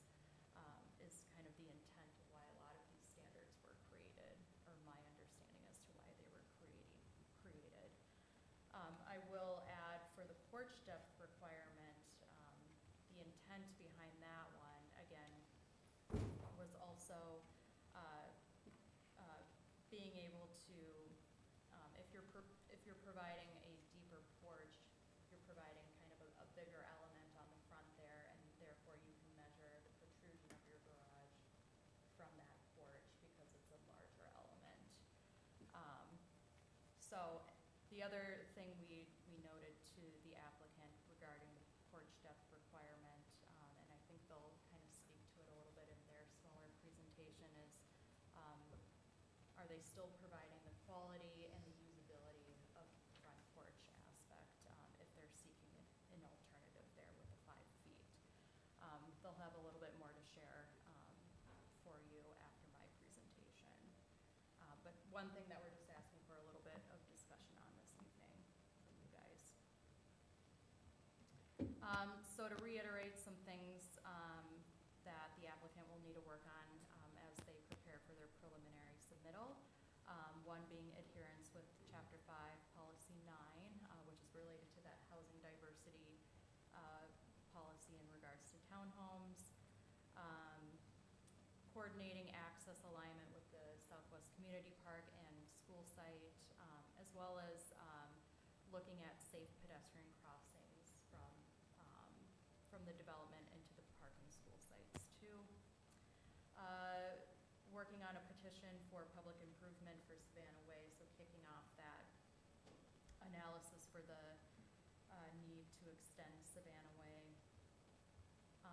Programming their common open space within the development to meet that requirement. Working on the screening, landscaping, and berming along Highway 212 and Savannah Way. In conjunction with that, understanding the noise analysis and mitigation efforts to meet state noise standards from those major roadways. Also working on the anti-monotony requirements and their analysis specifically for the detached single-family units. And a stormwater plan meeting city and county standards.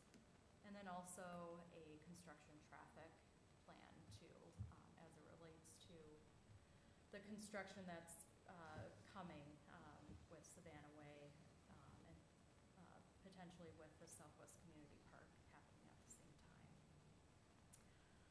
So with that, we are asking you to make a motion to adopt resolution number 2026-4, which is approving the concept plan on the southern 41.5 acres of the Holasek property at 4245 Big Woods Boulevard.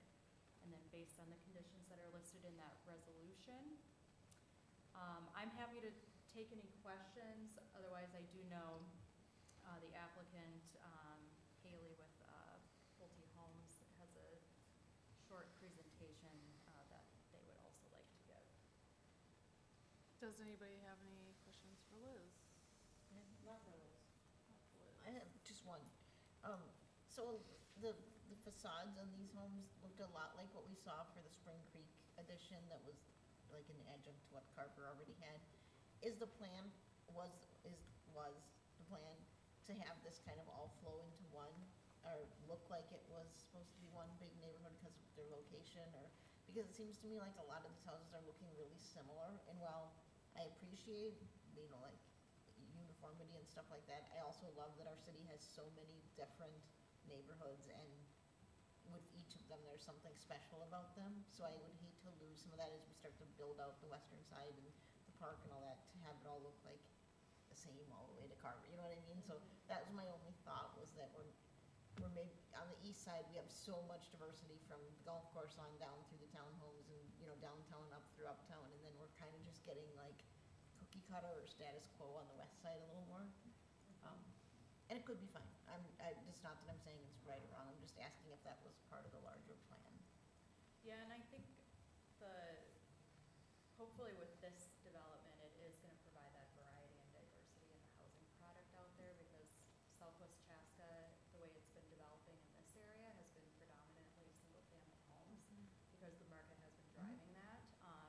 And I think even when we went through Fultonwood, which is the development that you referenced, kind of on the southwest edge of the city here that Pulte is also doing, we kind of brought that up during that development review, because we were seeing kind of the pattern of the detached single family kind of taking over the residential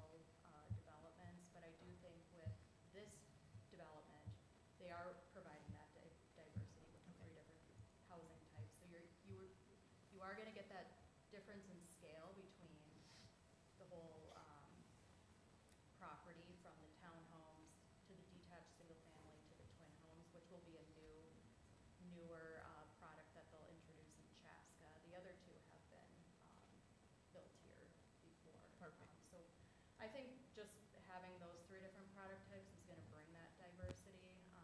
And I think just getting into more of the details of the detached single family or what they're doing with the facades between the three different products, we'll have to continue to work at that as we move into the next phases.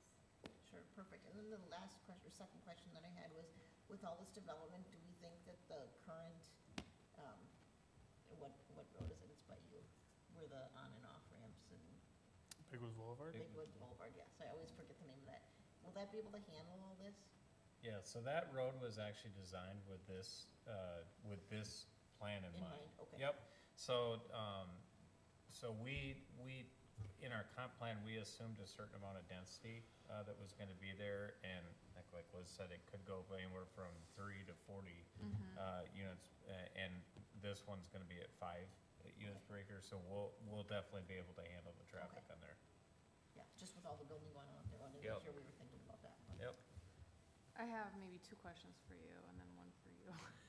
But, from my understanding from the report, the roads are public. That means our plows and everything like that. So, you know, as far as like snow removal and things like that, that's all maybe stuff that's gonna be considered in the preliminary level? Or has that kind of already been sussed out now? Yeah, we're probably not that far. Okay, in I our figured. review to understand our. My other question is, and I don't know if you wanna bring up a map of the development, but, the road, Savannah Way where the park is gonna be on, is parking gonna be allowed on that road, on the street? Not on that road. There will be on the north and east sides of the park, but not on Savannah because that's a collector. Okay, do we worry about that with the elementary school and the park being, I know like. Well, I mean, that's one of the discussions we're having with the school district right Okay. now, is making sure that there is sufficient parking. All right, because you know, I mean, you have the occasional event, and it's great that we have the park that's next door, that will help mitigate some of that parking, but you just wonder about. Well, and that's sort of, I mean, it's similar model to Clover Ridge, where, I mean, I remember when my kids were younger and went there. I mean, the parking for the school on a day-to-day basis is plenty. Where you run into, Track day. yeah, or grandparents' Yeah. donut day and those types of things. Yeah. The thing that we'll end up doing similar there that we did in Clover Ridge is actually having the parking lot for the park. Yep. Be in close proximity and trail connections to Okay. the school, so that can serve as an overflow. Perfect. Because we don't use it during the day and the school does, Right, so. all right. Yeah, I think the only comment, that we use the example of Clover, the only thing that I think I wasn't a part of it, but Clover is when the soccer, football fields in the back get used, parking's a huge problem. Yeah, Right, and that wasn't accounted for at the time, and that's a little bit different here with spaces, because we have that, but yeah, the front side of the school, 100% agree. Back side of school becomes problematic at times, but that's. for sure, yeah. And that's one of the things that will be unique here as opposed to Clover Ridge is that we don't really have on-street parking that's proximate to, because Hunter Mark is on the north side of it. Clover Ridge Drive has some parking on the west side of it. But we're gonna have a lot of street that has parking on it, because that's at 55 acres, so there's quite a bit of parking that will be around that. You're hitting a point, Councilmember Draw, that we are talking about as we're planning this neighborhood and the park. What are lessons that we can learn from our approach at Clover Ridge? Yeah. Parking, circulation, access points, and alignment. I think those are all things that we've learned lessons out of that. Actually, probably the biggest one is less parking and more circulation. Because we've done some temporary things out in Clover Ridge to try to test different things, but I know that's an issue for Clover Ridge Elementary, is just sort of circulation, where the parking enters and exits and things like Yeah, that. the back road back there to get the little lot by the water tower is always a bottleneck. Yeah. Yeah. one car at a time, because people, right, yeah. Lessons learned, we all, How big is Insights Clover Ridge, the neighborhood, the housing? About 1,000 units. Oh, so it's a lot bigger than this. Oh, yeah. Oh, yeah, yeah. Clover Ridge has a much higher density than Okay. this. Okay. I think my last question is probably for Pulte. So if you guys want to come on down and, familiar face. Yeah. Mayor, council members, Haley Bailey Stevers, Pulte Homes. Our address is 1650 West 82nd Street, Suite 300, Bloomington, Minnesota. Happy to answer any initial questions, or as Liz mentioned, I do have just a brief presentation to kind of talk more through our product, so. Sure, so one of my questions was just in regards to the townhome end of the development.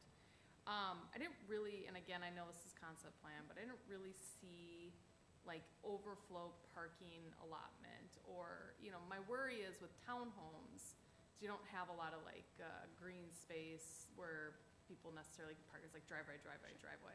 And so just making sure that there's enough parking to adequately suffice for the overflow when they have guests over. Sure, and things. Mayor and council members, our garages are actually big enough to fit 2 stalls, as well as the driveways can fit 2 additional parking spots.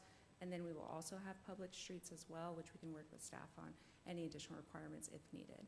Okay. But definitely something we'll Yeah. consider. Definitely is For a sure. concern, and then when you think about snow removal, I'm like, Sure. okay, it's something that definitely needs to be Sure. considered. I think it should be strongly considered to have somewhere extra, because as we know, there are more and more people living in houses together. There are more people using their garages for other uses and then parking outside. And that can be a point of contention between neighbors. It can cause issues with snow removal. It can cause issues with emergency vehicles. So I think it's really important with looking at that density that is something strongly considered for that, especially with its proximity to the community park. Hopefully those people are gonna have their friends over. Let's go to the park, bring our kids, and Yeah. having somewhere to park is gonna be important. So that was one of my thoughts, and I echo Sure. that. We'll certainly look at that with staff as well. Appreciate that. Does anybody have any questions right off the bat, or go ahead and Yeah, No, yeah, you give can your go ahead. presentation, Haley? Just waiting for it, but again, Haley Bailey, I know Liz is working on it. Just a brief introduction to who we are. Pulte Group, we started in 1950, a national home builder throughout the United States. We build throughout the Twin Cities. I think the next slide kind of shows our active communities. We build under 2 name brands within the Twin Cities, one of which is Pulte Homes, which is what we're proposing for this community, as well as Del Webb. That's our age-restricted community, highly amenitized, such as Edelwood, which is not too far from here. Just to give you a brief history of our approach to the site, we know that this area is very important. We understand that there's a lot of development happening, such as with the park and the school in the future. And based off previous conversations, we also wanted to provide that diversity of housing that we've heard is so important, which is what led us to decide to propose townhomes, single family, as well as twin homes. So our townhomes are just under 1,900 square feet to just above 2,000 square feet, 3 to 4 bedrooms, or 2.5 baths, as well as 2 stalls. The next slide just shows a couple of renderings of what they would also look like built in their 4-unit and 6-unit strings, as well as photos of inside one of our models, open concept, tall ceilings, large open windows and spaces. Next slide, we have our twin homes. This is actually a new product we're looking to build in Minnesota. It's done well in other regions in our company, so we're excited to hopefully bring it to this area. This is more of your single level living geared towards empty nesters, maybe someone that's looking to downsize but still stay within the community that they know or move to. Just over 1,700 square feet, 2 to 3 bedrooms, as well as 2 baths. Next, we have Just our. one question on those. So if I look at that image, my assumption is the only shared space is the garage, right? The shared wall? Correct, but they have their own separate garages. Got it, yep, okay. And then next, so our detached single-family homes, these are around 1,800 square feet to just above 2,500 square feet. They're 3 to 4 bedrooms, 2 to 2.5 baths, 2 stories.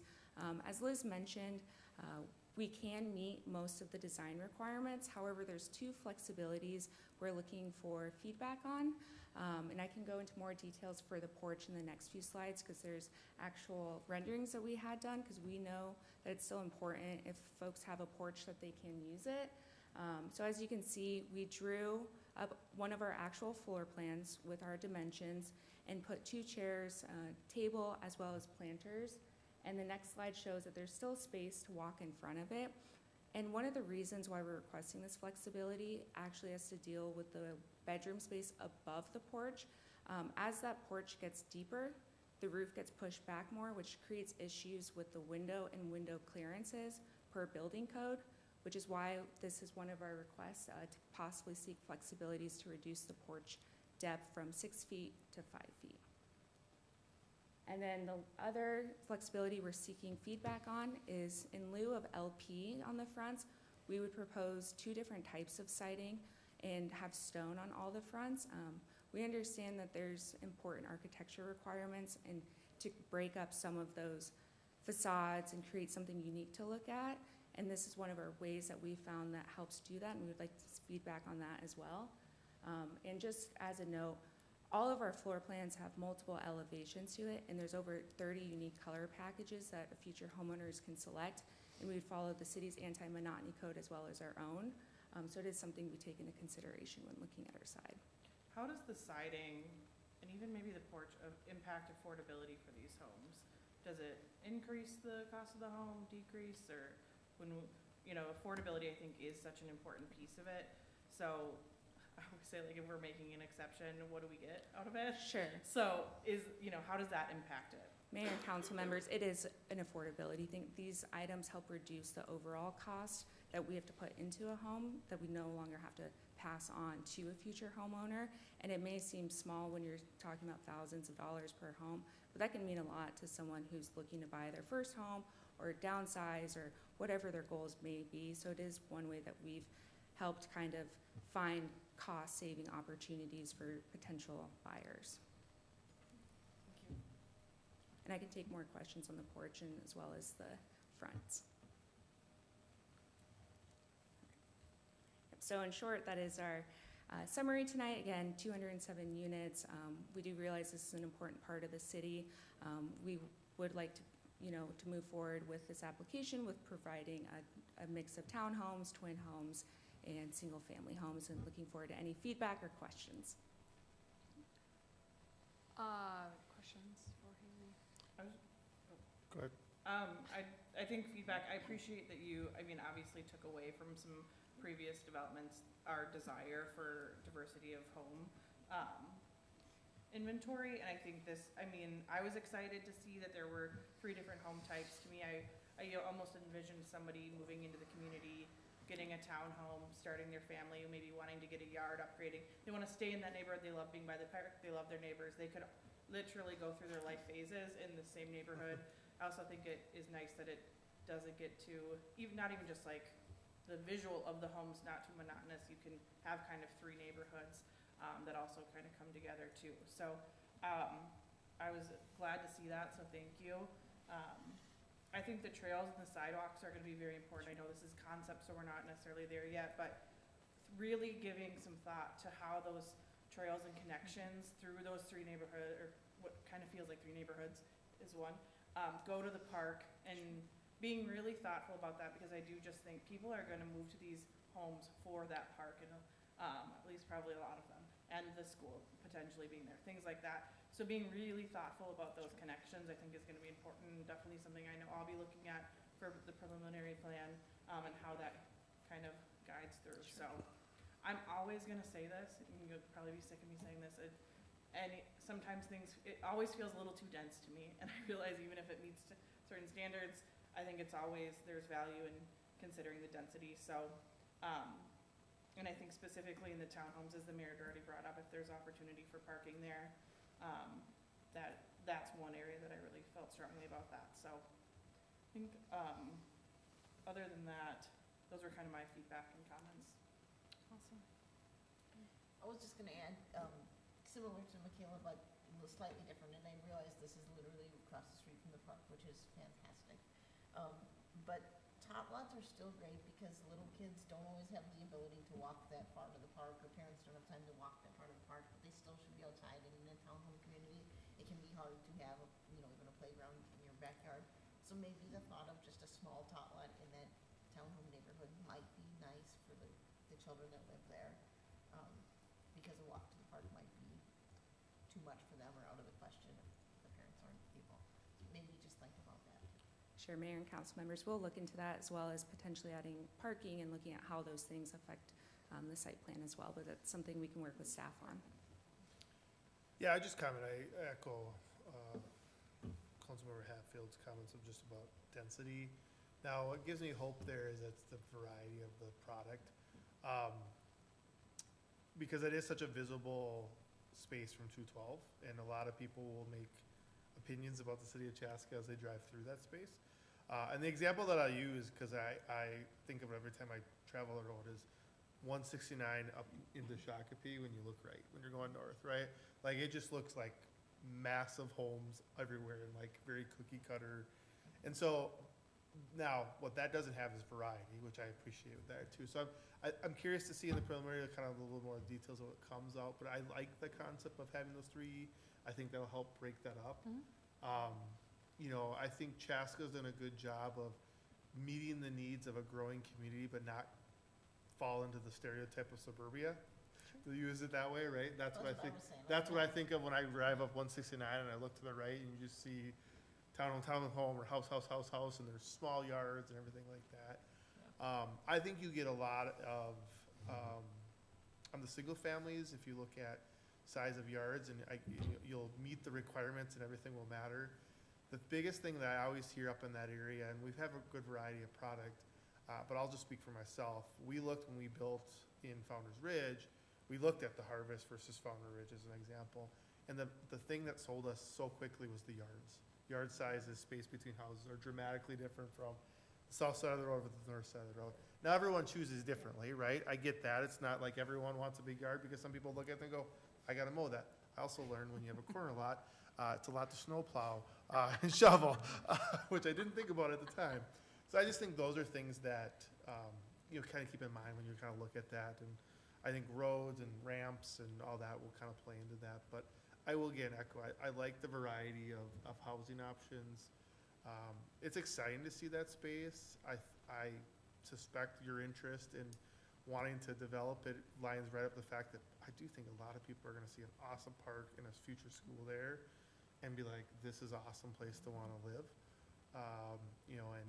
And I think that having that, I like how you said you can go through your whole cycle and never leave your little neighborhood. That'd be really cool. So I think that's, because we do hear that too. That's obviously something we always hear as a council too. It's like, when I want to downsize, I want to stay here, but I can't afford it, or there's not a thing available. So that helps us continue to keep our residents here. We're just reminded of the conversation about keeping customers, not that our residents are customers, but right. But it's retaining the individuals is much easier than attracting the individuals. So the more people, the longer people can stay in the community for all their life cycles, the better. Sure. Good, all right. All right, Haley, you did so great. Thank you, I Mayor. remember the last time we were here, we were talking about Fulton Wood, and we were like, We were hammering her, actually. we want a different Yeah, housing stock. we were And giving it to you that night. listened, and you brought this forward, and I was very impressed when I opened up my packet, and I saw the variety of homes, and I saw townhomes again, and I saw, single-family homes, and I saw twin homes, especially the twin homes that are single level, because that is important to our community as folks that really would like to move out of their existing family home, and that opens up the opportunity for a family to come into that home and provides a nice housing stock for those older folks to be able to live still in their community and enjoy their space. So, thank you. I echo a lot of this sentiment, but I also think that I'm okay with smaller yards and a little bit of a denser neighborhood, because I think this affordably fits the profile that we are looking for and the variety of housing stock that we're looking for. Not every house can have a giant yard and lots of things like that. So I do appreciate that. I do think we do need to consider parking.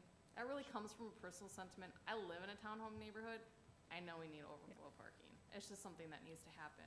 And I understand Councilmember Shevlin's desire for a tot lot, but I do think we have a park right across the street. So to me, there's a lot of really great green space that I see in this concept plan for the townhomes, which is not something that you really see very often in townhomes. So I really appreciate seeing that too. Because it could be very easy to just really stack them in. And that's not what I see at this point happening. I know we probably didn't give you any guidance at this point on the porch. I don't know if other council members want to weigh in. To me, if it makes it a little bit more affordable, I'm not completely against. Like the porch, especially, that's just on the single family homes, correct? Correct. Yeah, because it's not applicable to the other. Correct. And we're only talking about a foot, right? We're not talking like. Correct. Yeah. So. What's the depth? So that is the 5 feet. 5 feet. Yeah. So is that, Versus okay, that's the length in the front of the house, right? I'm So trying to, 5 feet deep No, 5 feet deep. okay, versus Correct. 6 feet. versus 6 feet deep. So And that 6 feet's our standard? Yeah. Okay. This I is, live in a little this- house downtown, and I measured, after reading about this, measured my porch. And it is, I think, 4.5, if I remember. It was on Friday, and my brain is fried since then. I think it was like 4.5 or 5. And it is definitely like smaller, but I do have plenty of space to like walk in front of the piece of furniture I have there that is actually probably bigger than the chairs you have. And I feel good about the space I have, especially, would there be railings on the front or no? at this time, our elevations don't have that option. Okay. So I will say mine doesn't have a railing, so it feels very open, so you don't, like, it doesn't feel too small because it's open there. So I will say, like, maybe the railings matter a little bit, but I did measure my porch and I felt like, well, yeah, I like this size of the porch, and I thought it was fine. So, especially if it lends itself to affordability, I think that's very important. I'm laughing because as you officially measured your porch, I'm trying to picture myself leaning across my porch because I'm like 6'4". So I'm like, would I fit on that space? Well, I don't think you're gonna lay down. I know, but I'm trying because I will comment with our, like in our house, the one thing that I think, and that I, partly is maybe I bought too big furniture to put on front of it, because it's a rocker, but with the posts, getting around posts sometimes when it's that 5 versus Sure. 6, that's my only comment. I will applaud and say, like I said, for example, that wasn't called out. I saw all the products about that 400,000 mid, low. I can tell you drive by that space, all those other single families, and I'm assuming it's because of the basement situation versus slab on grave is what the difference is. They're all 600, 700,000 plus. So diversity in cost and economics is important too. So I think that's good to see and that perspective.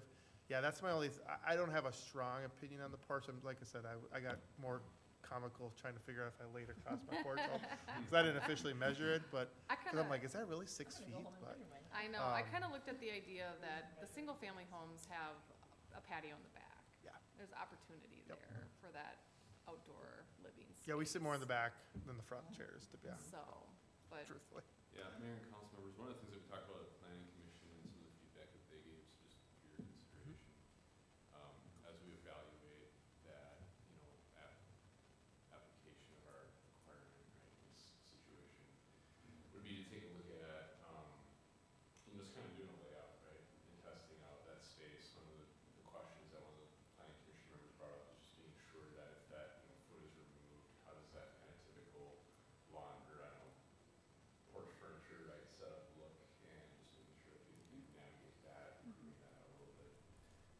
So I think that's a step that, we work with yeah. Pulte on, just prove it out before we go forward. One of the reasons why that was put in place to begin with was there wasn't real strong interest at the time of, creating appealing fronts, to homes and relationships to the street. Trying to pull people, out of their backyards and congregating in the front just as they do in the back to build that sense of community, and porches can contribute to that. And so, if we're going to do that, then saying, well, we don't want to just have an ornamental porch on there for just the look, but also making it functional. So that was some of the rationale behind why those requirements were put in place at the time. But, I think we can be sensitive to the feedback that's being provided and just, I think try to see if we can come up with something that's gonna work well. And if it saves money and makes it more affordable, I think that's another, like, Mickey was, that's a huge thing. Yeah. I do think it really does matter if there's like a railing on the front, because I think that railing will take up change 6 inches or right. whatever it may be. So, and like I said, when I think about my porch, it doesn't have a railing, and so it feels open and kind of flows. If it had a railing, because I've thought about putting a railing or something there to make it more like its own space, and it would feel too enclosed. So I think that's gonna play into it, is what that ends up looking like. Sure, and mayor and council members, one of the other things that we feel plays into it is actually the size of the pillars, and typically those pillars now are a little bit more streamlined, a little bit more modern. They're not as big and bulky as they used to be. Still look great, of course, and still high quality, but that's something we can definitely keep working through with staff and based on the feedback. Okay. You know, one other point on affordability, just given the price points that Pulte is talking about, the variety of the homes, one of the things that we've initiated a conversation with the CDA about, you know, this may be an opportunity to apply the land trust program out here. It seems like the price point that's being advertised is in alignment with what the CDA tends to look for. So I think we want to try and continue that conversation as we move towards preliminary and final. You know, we are suggesting a requirement at this time, but it seems like there's an opportunity for some partnership there. And we also have those LAHA dollars that we get each year. That, you know, we could probably do, you know, 3 to 4 land trust homes a year with the LAHA dollars that we get. I will say I would like to amend, like, on the density part, I mean, you've experienced me in a meeting before, so you know, like, if I feel strongly, I'll say that. The density, I am in favor of, if it's going to keep these homes more affordable, I'm not as hell-bent on the density at that point. Because I do think, to the mayor's point, the harvest is kind of right there and flows around. There are a lot of big homes over there, and so if you have the budget for that, great, but I do think having the opportunity to have, you know, about as affordable as you can get them these days, new homes, and I think the opportunity for land trust is fantastic. That's a great program, if there can be a few of those. So, I just wanted to make sure it was clear that beyond the parking in the townhome area, the density is not something, Sure. if it's affordable, I'm better with that, so. Thank you. Do you feel like good feedback as far as direction and The everything? only other feedback I would maybe seek is the feedback for the 2 sidings and the stone instead of LP, if there's any general sense if that would be something. Nate, I'm gonna look to you. Yeah, I was gonna say, can you add more flavor to that? Siding expert. I don't know, I can spread butter on it. I think kind of like the porch, right? This is that concept. You know, some of these details will get more evaluated and fleshed out as we move towards preliminary and final. As Liz mentioned in her presentation, the thing that's being requested here is not inherently out of line with what we've done before. Yeah, because we did in Del Webb, correct? Right, there's Yeah. past precedent there. But I think, you know, what we'll be interested to understand is what is the look that's being created? What is that quality of material that's being, you know, put on the building? There's an affordability component, and there's also the maintenance component that can play into long-term affordability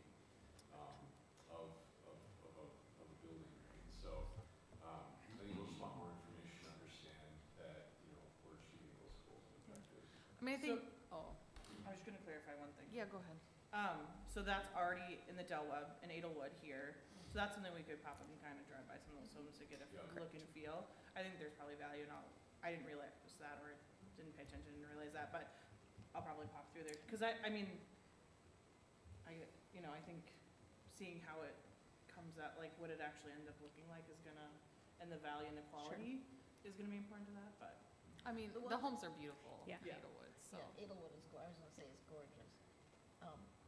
There are 2-story in there too, aren't there? Yeah, Okay, so Edelwood that's- has yeah, different I know. product type, Yeah. completely different from this. Yeah. So, as far as materials though, similar. I appreciate the, like, variety of the 30 different, you know, types of stone. I can't exactly remember, but, you know, the mix and match to provide the different options, because I think that just kind of hits home to kind of what you were saying, just kind of that aesthetic uniqueness, you know, that kind of makes the neighborhood shine by its own self. So I think we're open to the conversation and working with staff. That helps. Great, And thank you, Mayor. I think stone is actually nicer. Our neighborhood is all brick or stone. It's not, there's stucco or siding, but the fronts all have to have brick or stone. And I just think it's beautiful to see how people have done that, so, you know, to me, that just is beautiful. Thank you, Mayor and council members. Thank you. Thank you. All right, any other questions or comments at all? Otherwise, Liz, I don't think I heard, but when did you say the next phase of this was? I know we gave her a lot to work with, and you guys probably have a lot to, but when was this coming back? the second step of this, I don't think we have a firm definition on that quite yet. Probably wouldn't be until It's at gonna least be a April. couple months. Okay, okay, good. That'll really be at Pulte's discretion on how they want to proceed. But that gives So us some far, time to it's- drive through other neighborhoods and take a look. at Sure, all yeah, that. we'll Okay. do that. Okay.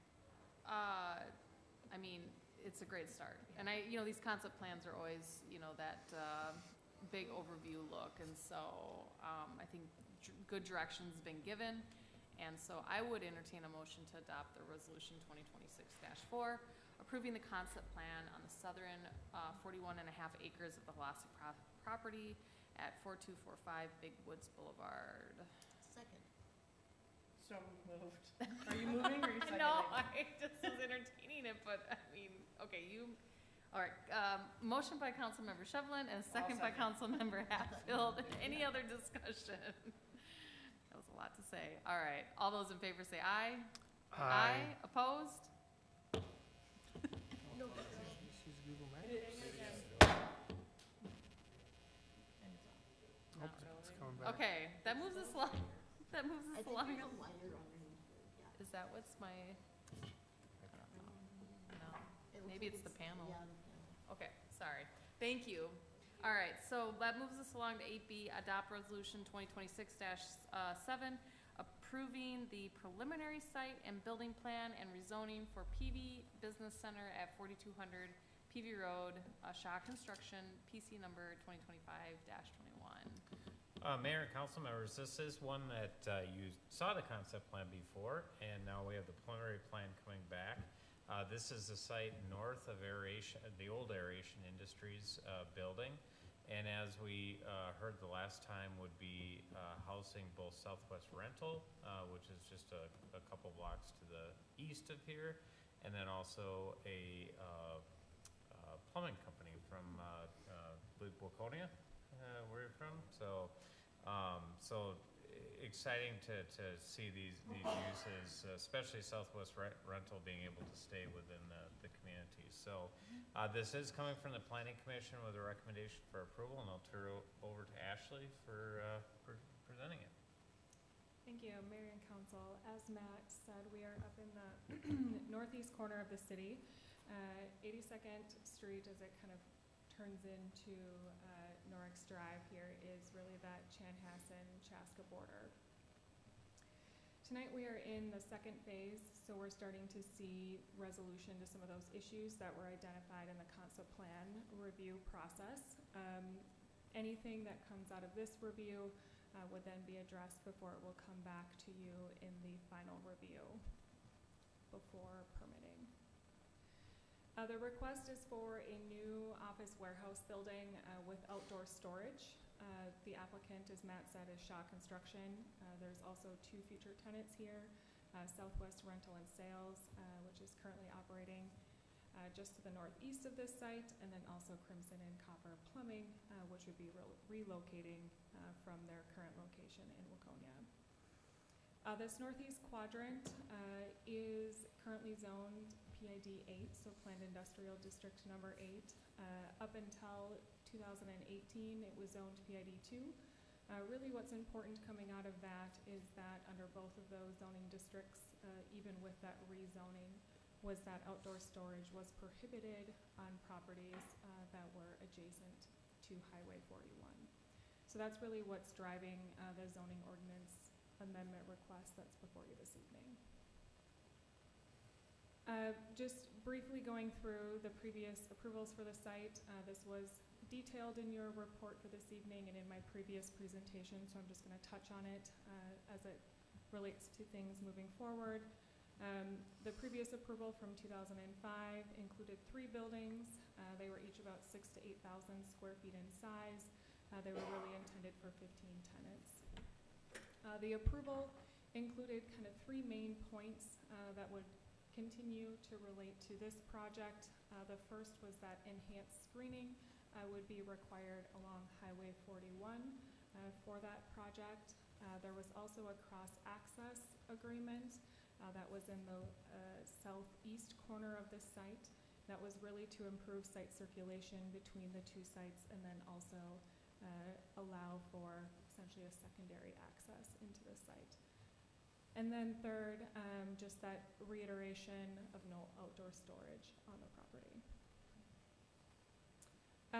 Important to note too, I think, is that this project did not move forward and the property has remained vacant. So the site, just over 2.74 acres. The property does slope downwards from a high point that's in the center of the northern property. There is a wetland that's on the western side, so along Highway 41. And then again, that cross-access and egress easement still does exist on the property. There are 14 trees on the property, generally along in that eastern side of the site. You may remember from the concept plan review that there was one tree that was identified that staff wanted to work with the applicant to preserve. After receiving the tree inventory and doing another site visit, preservation of that tree was no longer considered a priority because the tree had some structural issues and then also based on the species of that tree. Just a quick recap of the concept plan that came before you. There were two buildings, if you recall. So there was a phase 1 building that was about 18,000 square feet in total size, and it was 28 feet tall, and then with materials made of brick, precast, and aggregate panels. There was also a 9,000 square foot future building that would be constructed at some point in the future. That would add another 9,000 square feet with some additional parking on the east side of the site. The concept plan also included just under 12,000 square feet of outdoor storage that would be part of that phase 1, and that was to store equipment and materials primarily from the Southwest rental and equipment user. The request also included 31 parking stalls, the constructed stalls generally on the east side of the building, and then additionally 15 proof of parking stalls. The applicant did hold a neighborhood meeting back in August. No one did appear at that meeting, so no comments coming out of that. I apologize that this box apparently did not expand, so white on white is not easy to read. At the Planning Commission meeting, though, the applicant and the future tenants were both available. They answered just questions about timing of the project, specifically with that second building. They also asked just general questions about site security and lighting as it related to that outdoor storage area. And we did ask the commission to provide feedback, understanding that it wasn't going to tie them into a request or a future approval, but just trying to gauge the comfort level with that outdoor storage area to help the applicant understand how to move forward with that project. Generally, the commission was supportive of that. They did note that because it was screened from 41 by the building, fencing, and landscaping, they felt that that would be adequate to gain their support. They also felt strongly that any stored materials within that outdoor storage area should be limited to the height of the fence so that it shouldn't exceed above that. You as the council then reviewed it in late October. You echoed a lot of those same comments and then really emphasized this mouse is incredibly touchy, so my apologies. I'm just going to not touch it. You as the council really emphasized the importance of screening that outdoor storage area, but ultimately approved the concept plan. So the current plan before you this evening, one of the major changes is that the proposed building was reconfigured. So it was elongated, it was increased in size. So from that 18,000 square feet up to 22,400 square feet. And in doing that, they were able to remove that second building from the plan and still meet the needs of those tenants within that initial phased building. The other components of the building in terms of what it looks like, materials and height and the signage all are consistent with what you saw at the concept plan phase. The outdoor storage area also did shrink in size. So previously it was just over 11,000 square feet. They've reduced it by about 1,000 square feet. The materials, fence height, et cetera, those are all generally consistent with what you saw at the concept plan phase. Just some of the other site plan items to note. Access continues to be from Peavey Road. There is no access coming from Highway 41. The amount of proposed parking did increase in totality up to 76 stalls. 24 of those would be constructed and the remainder would be proof of parking. And those 24 constructed stalls would be on the east side of the building, so essentially between the building and Highway 41. There is a small area of wetland fill proposed as part of this project. I said I wouldn't touch it. Where were we? I think this is where we were. And the project also includes 2 monument signs, one coming from Peavey and then one also identifying the building along Highway 41. So 13 of the 14 on-site trees would be removed. There is one aspen tree along the northern property line that would remain. And then the new landscaping plan incorporates landscaping along Highway 41 to provide some screening of the building. It also proposes a line of arborvitaes along the north and the south property line to screen that outdoor storage area from Highway 41. And then there's also additional landscaping on the east side to provide screening from Peavey Road. Utilities are available to the site and would be extended into the site. Stormwater would be collected throughout the site and then directed to a stormwater basin. This basin did get a little bit larger than what you previously saw, and that's really to accommodate. We got some more details about that stormwater plan, and then also some of the pavement increased, so it's really to accommodate for that.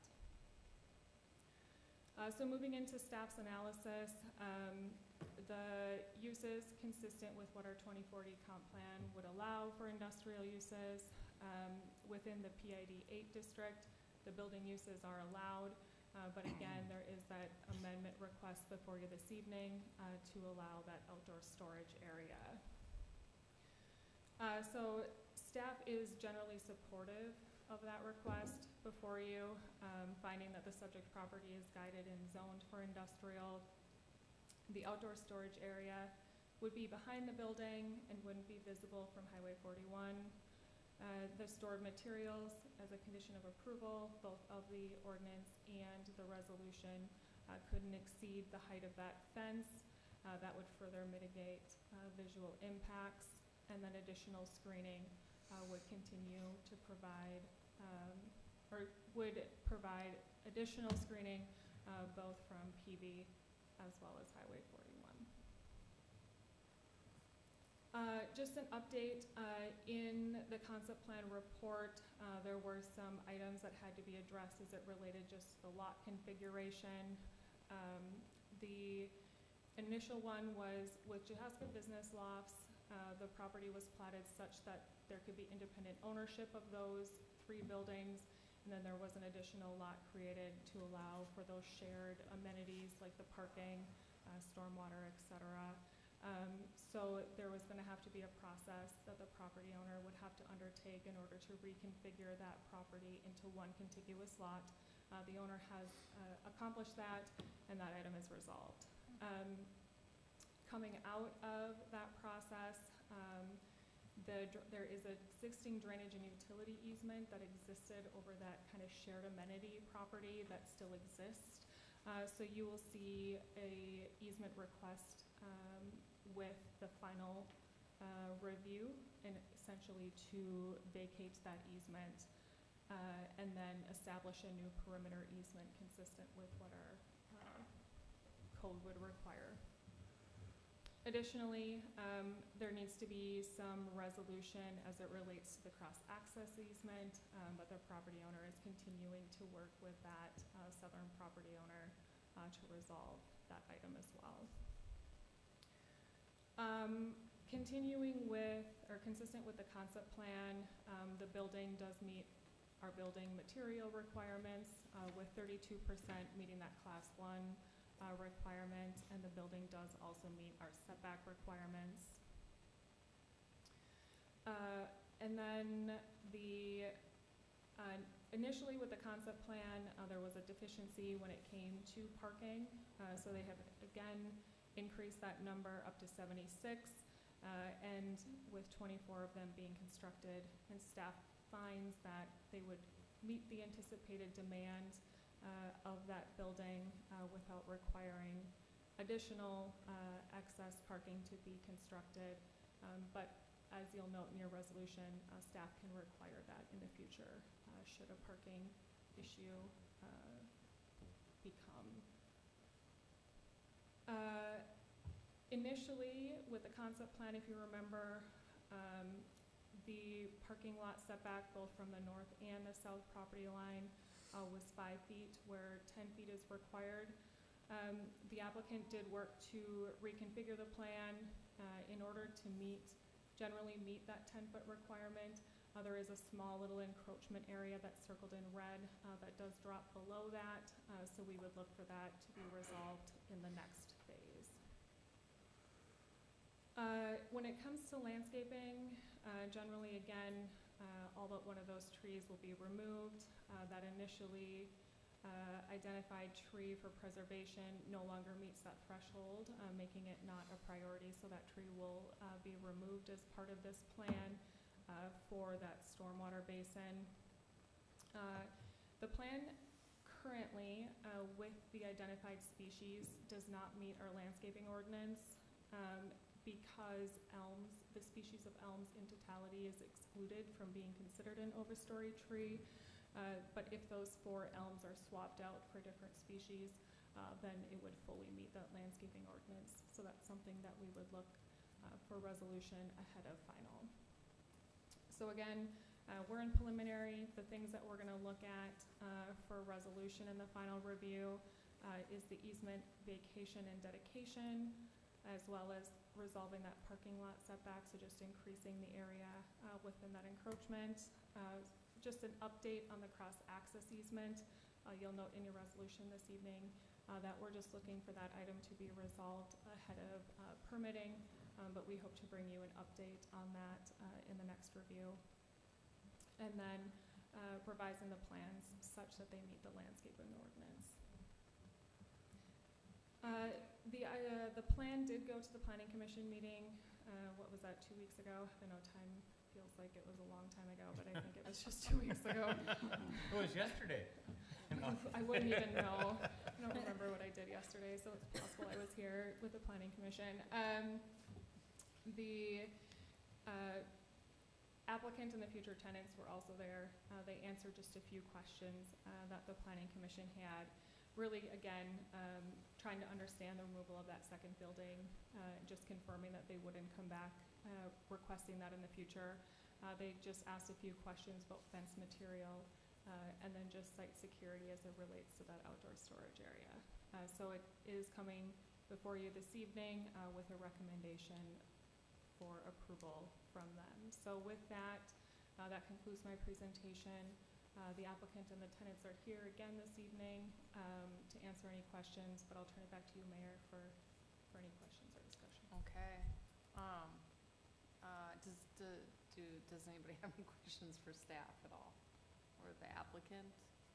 I feel like, this was really a great, concept plan. There were some things that needed to obviously be addressed, and it looks like you guys are kind of well on that road to kind of getting there. There's still some odds and ends that need to happen, but just want to reflect on the appreciation for choosing to, build in Chaska and be here and have a business here, and then also, I believe it was, bringing a plumbing? Yeah, bringing you over from Waconia, right? Yeah. Like to poke fun at that. We could bring a photographer over too if we want to. I don't think you guys want me here. But yeah, it's just so great to see the investment in Chaska and appreciate that you guys wanting to kind of move forward with it. So, those are generally my thoughts. There wasn't anything that was like red flags or anything in front of my face, unless somebody else has something else to say up here. No, I would completely agree, and I think it's, especially with that, the outdoor storage, that's been done really thoughtfully, and we kind of talked about this at concept, so I don't need to rehash it, but I just appreciate that was done thoughtfully, and I think it'll work really well and fit really nicely, and so I'm excited to not only keep a business here, but bring in other businesses, so I think this is great, and honestly, every time I drive past that open lot, I'm like, it looks so ugly just sitting there empty. So I'm grateful there's gonna be a nice new building there. We've literally been talking about this site for 20 years. Originally it was supposed to be the, future addition of Aeration Industries, and when that wasn't gonna happen, there's been a lot of iterations. So I think this is a fantastic use for this site. Yeah, I think it looks great. I think all of the thoughts we had at preliminary, it's kind of really works through. And thank you for sitting through this long meeting to stay here for this. I didn't realize that you were kind of like the last man standing. So now that you've heard everything else we were going to talk about tonight, thank you for Not sticking almost. it out. They might want to stick around for authorizing the You solicitation know what, of paying bids. bills. I was going to say paying the bills. You might want to stick around for that, but. Thank you guys for being a part of it. So I'm excited to see this come through on the final. So with that, I would entertain a motion to adopt resolution number 2026-7, approving the preliminary site and building plans for Peavey Business Center at 4200 Peavey Road. Motion to approve. All right, got a motion from Councilmember Shevlin. Second. Yeah, second from Councilmember Benish. Any discussion? All those in favor, say aye. Aye. Opposed? No? Did that make it better? I was surprised. Maybe a That little was bit. Didn't make it worse. Make it worse. All right, and then we have another motion to make, motion to adopt ordinance number 1077, approving the zoning ordinance amendment to PID 8. So moved. Okay. So moved. Second. Motion from Councilmember Grau and a second from Councilmember Hatfield. Any discussion? All those in favor say aye. Aye. Opposed? You Motion literally had every carried. council member vote on you, so that's good. Wonderful. Thank you, guys. Thank you. Enjoy the rest of the evening. Bedtime. Yeah, no What's left? doubt. All right, so then that leads us to one more action item. We have 8C, Resolution 2026-2, authorizing the solicitation of public bids for the municipal service building. I'll turn this over to Elise. Oh. Mayor and Council, we're excited to bring this item before you tonight after working on the design of the new municipal services building for the past year, which you did approve the final site and building plans back in December. We're asking for your authorization to go out to bid for this project. So just kind of a little bit about the timeline. So since you saw this in December, our architects and construction manager have been working on the contract document, the construction documents, so that we can go out to bid. And if you approve this evening, they will officially go out tomorrow.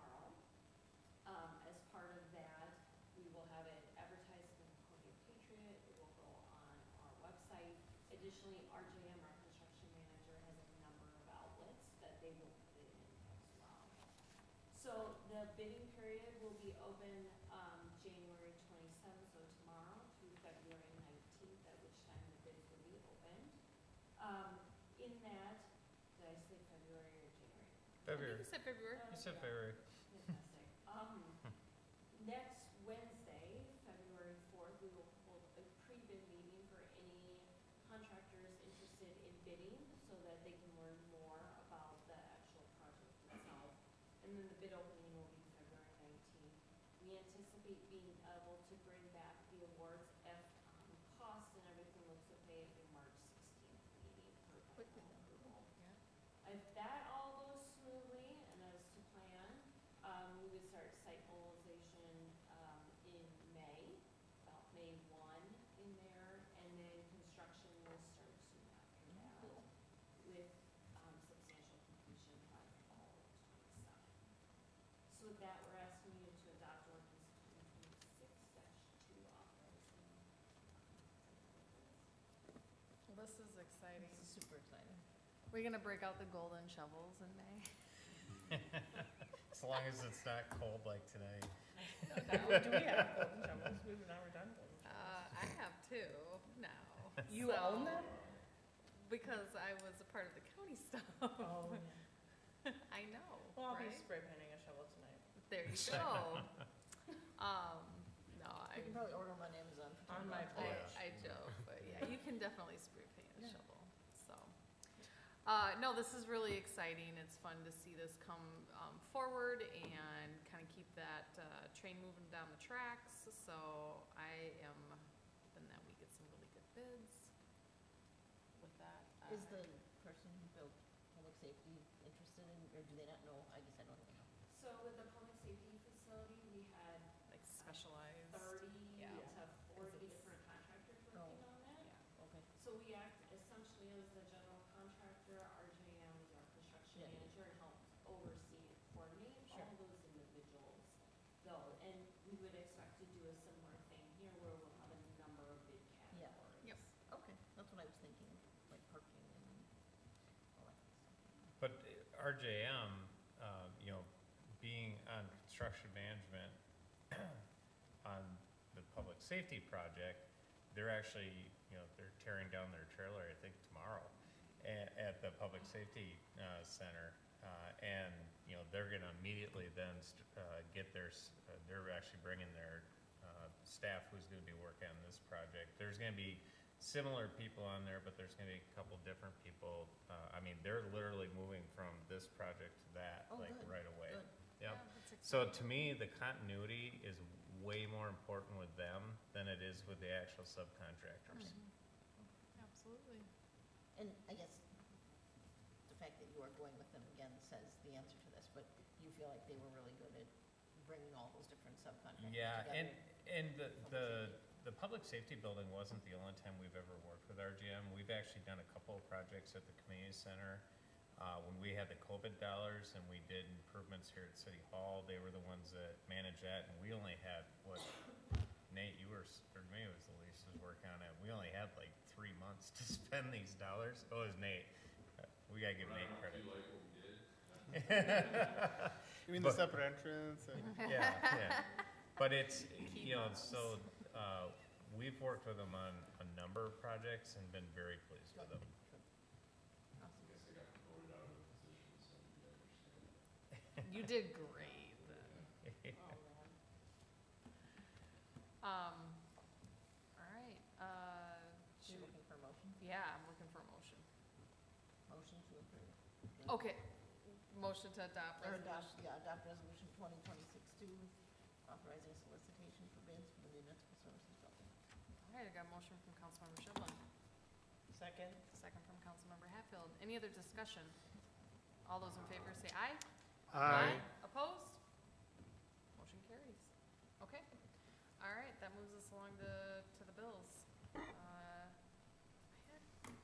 I had a question, but I couldn't find it I again. do have one question. But I was gonna just say that there's like a lot of items for the public safety building on there, and it just feels very exciting. So, I couldn't find where my question was. I don't know why I didn't write it down. obviously wasn't that important, but it was just exciting to see all the public safety building stuff on there. It's all the FF&E for the, Yes. for the project. Are we getting yeah. a tour of that pretty soon? What's that? Are we getting a final tour of that one? pretty Yeah, soon? it's, I drove by today and I think I saw them look like unloading furniture. Yes. So, yeah, so, So next week. it's gonna, well, it's gonna take a few weeks to get that all set up and stuff, but I would say by the end of February will be the point where we can, I so, can't wait to see it. yeah. I just had two questions. Page 10 is Confitec? Confitec? It's a software? What is that? That's not like our website that we're doing, is it? Or is Page it- 10. I know it's not in the website. I was like, I don't recognize that, but just curious. Yeah, I'd have to check into that. That's I'm okay, not you can sure. get back to me. It's not All right. like, you know, super tough. Just was more curious. And I think that's it. Any other questions? No? All right, I'd entertain a motion to pay the bills. Motion to pay the bills. All right, got a motion from Councilmember Graf Second. and a second from Councilmember Benish. Lisa, can you please call roll? Councilmember Hatfield? Yes. Councilmember Benish? Yes. Councilmember Shevlin? Yes. Councilmember Graf? Aye. Mayor Hubbard? Aye. All right, that moves us along to other business. Councilmember Shevlin, you're back. I am. I was lucky enough to, the last time this council met, to be having a baby. Yeah. So first, I would like to welcome Leo Kenneth to our family. He's been an amazing addition for the last couple weeks, and I think rounded out our family very nicely. Also, I was not here, so I couldn't wish a happy second birthday to my next one in line, but Jack turned 2 on January 7th, so happy birthday to my baby sir, not my baby anymore, but always my baby. And other than that, I don't really have anything. I mean, of course, everything that's been said about everybody be safe and, take care, but I do not have anything else. All right. Congratulations. Thank you. Yeah, Congratulations. congrats. That's wonderful. We were all thinking of you. Councilmember Benish. Congratulations on the baby, yes. I wanted to say. Since our last meeting here, a lot has happened in the world, clearly. And it is exhausting coming from somebody who works in public safety.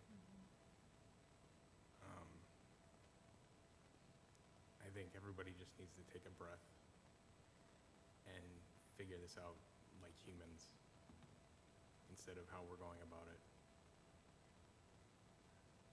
I may not partially disagree with what's happening, but I disagree with tactics, I disagree with image. And there is a better way. There is always a better way than this. And we are tired on the front lines. We are tired of dealing with it right now. We just need a break. So please take a breath and let's figure this out with dignity. So that's all I've got. And I would just like to say thank you to all the frontline workers, whether it's the police, and my husband is in the Department of Defense, the Guard, and they've been out. You guys, it's amazing what all of you do to make sure that they're safe protesting, they're safe doing their job as ICE, and we're all safe behind the scenes. So, thank you for that. Yeah, You're thanks, Josh, for your hard work and putting yourself out there. I'm going every other, so Councilmember Graf. Yes. Couple things. Attended the MLK breakfast. Lived up to its billing. It was cold. It's very cold. Absolutely. Seems like that's a common thread. I thought it was, great program as usual. They do such a great job in recognizing the groups and the awards that's given out. The speaker was phenomenal. And I just was reflective of just the experience of the specialness of that event. That was, in between the events in the metro area. And so, people still showed up. People were supportive. I think if you the words of Dr. Martin Luther King ring true today. You know, sometimes I think to myself, like, man, if you were to see where we are, do we meet his expectations or not? And I don't know. I think it's, in some ways, we've gone backwards further than we've gone forward at moments, right? And so, but it was a wonderful event, well attended. I actually think at the end it was like standing room only as people came in. I sit a lot at work, so I chose to stand because I didn't want to take someone's spot. But yeah, standing room only was great. So appreciate that. Pausing a moment here. You know, this is actually the first meeting in my career as a council member that I wasn't looking forward to coming to. Largely because just events, right? And, you know, and I thank you, Mayor, for your beautiful words that echoed a lot of like what I was struggling to figure out what to say. And I still don't know what to say. I still really don't. And I know we have a message that will be, and it's beautiful, and it echoes a lot of that. I spend a lot of time with my family and my kids, basketball, in the basketball bubble on Sunday. But I do get questions. I hear things on the radio. You know, my kids are now 13 and actually will be 11 next week-ish, end of next week. So I won't wish, we have a meeting, so I won't wish them happy birthday yet. And so I think there's two things that I kind of pull away that I really just, for lack of, you know, really the best words to come to mind. My youngest particular is always like, well, what's going on? Wants questions and wants to know things. And he's probably wondering, like, Dad, are you going to cry today? I'm like, no, because my kids know I'm a crier and I get emotional about things that affect my kids and my family. And truthfully, I say that and I'm lucky because I look the way I do, truthfully. And so they affect my family, but I really don't understand what that means. And the people that don't look like me and the fear that they're living in right now, and it's just terrible. But I like to also keep it simple because I think sometimes simple wins out. And to me, it's a couple things that come to mind. Kindness. You know, I talk about my kids. My kids try to be kind. They're not always kind to brothers. Sometimes they're not kind to each other. But we've had a lot of conversations about being kind to your friends, to your people that are not your friends, being kind to people that look like you, being kind to people that don't look like you. And you're really taking that effort. And I think sometimes, you know, I am a believer that you learn the best things in kindergarten about growing up in life and keeping things simple. So just asking people to find kindness in their heart, find, you know, openness to be kind to someone who maybe has different views and different perspectives than themselves. And if that's works for you to share that with your families and friends or close relatives, certainly do. You know, the other one that I've spent a lot of time the last couple of weeks in my day job with supervisors is the importance as a supervisor of empathy. And I don't go a day realizing that we are so short in this country, in this society, in this world of people showing empathy for the other person. It's just, you know, understanding and knowing and being patient. And I remind it, I have worked with lots of leaders and I think there's understanding. I think it's an understanding for our city employees too. People are coming to work with big bags right now. A lot of, you know, and understanding that and being empathetic and being flexible and listening and knowing sometimes we're probably not our whole selves. I don't feel like my whole self tonight, right? And so just really practicing empathy and understanding and listening and not defining things one way or the other. I struggle. I mean, my last comment here is I'm going to start rambling here because I don't prepare things ahead of time, which is not my style. The thing that really frustrates me the most is regardless of what you think when you see the actions that have happened, we are forgetting the human element. 2 people lost their lives. We just ignore that sometimes, and we immediately go to this posturing, and it just drives me crazy because it's just, we're humans. We are, at the core, we all are humans, and we immediately miss that element.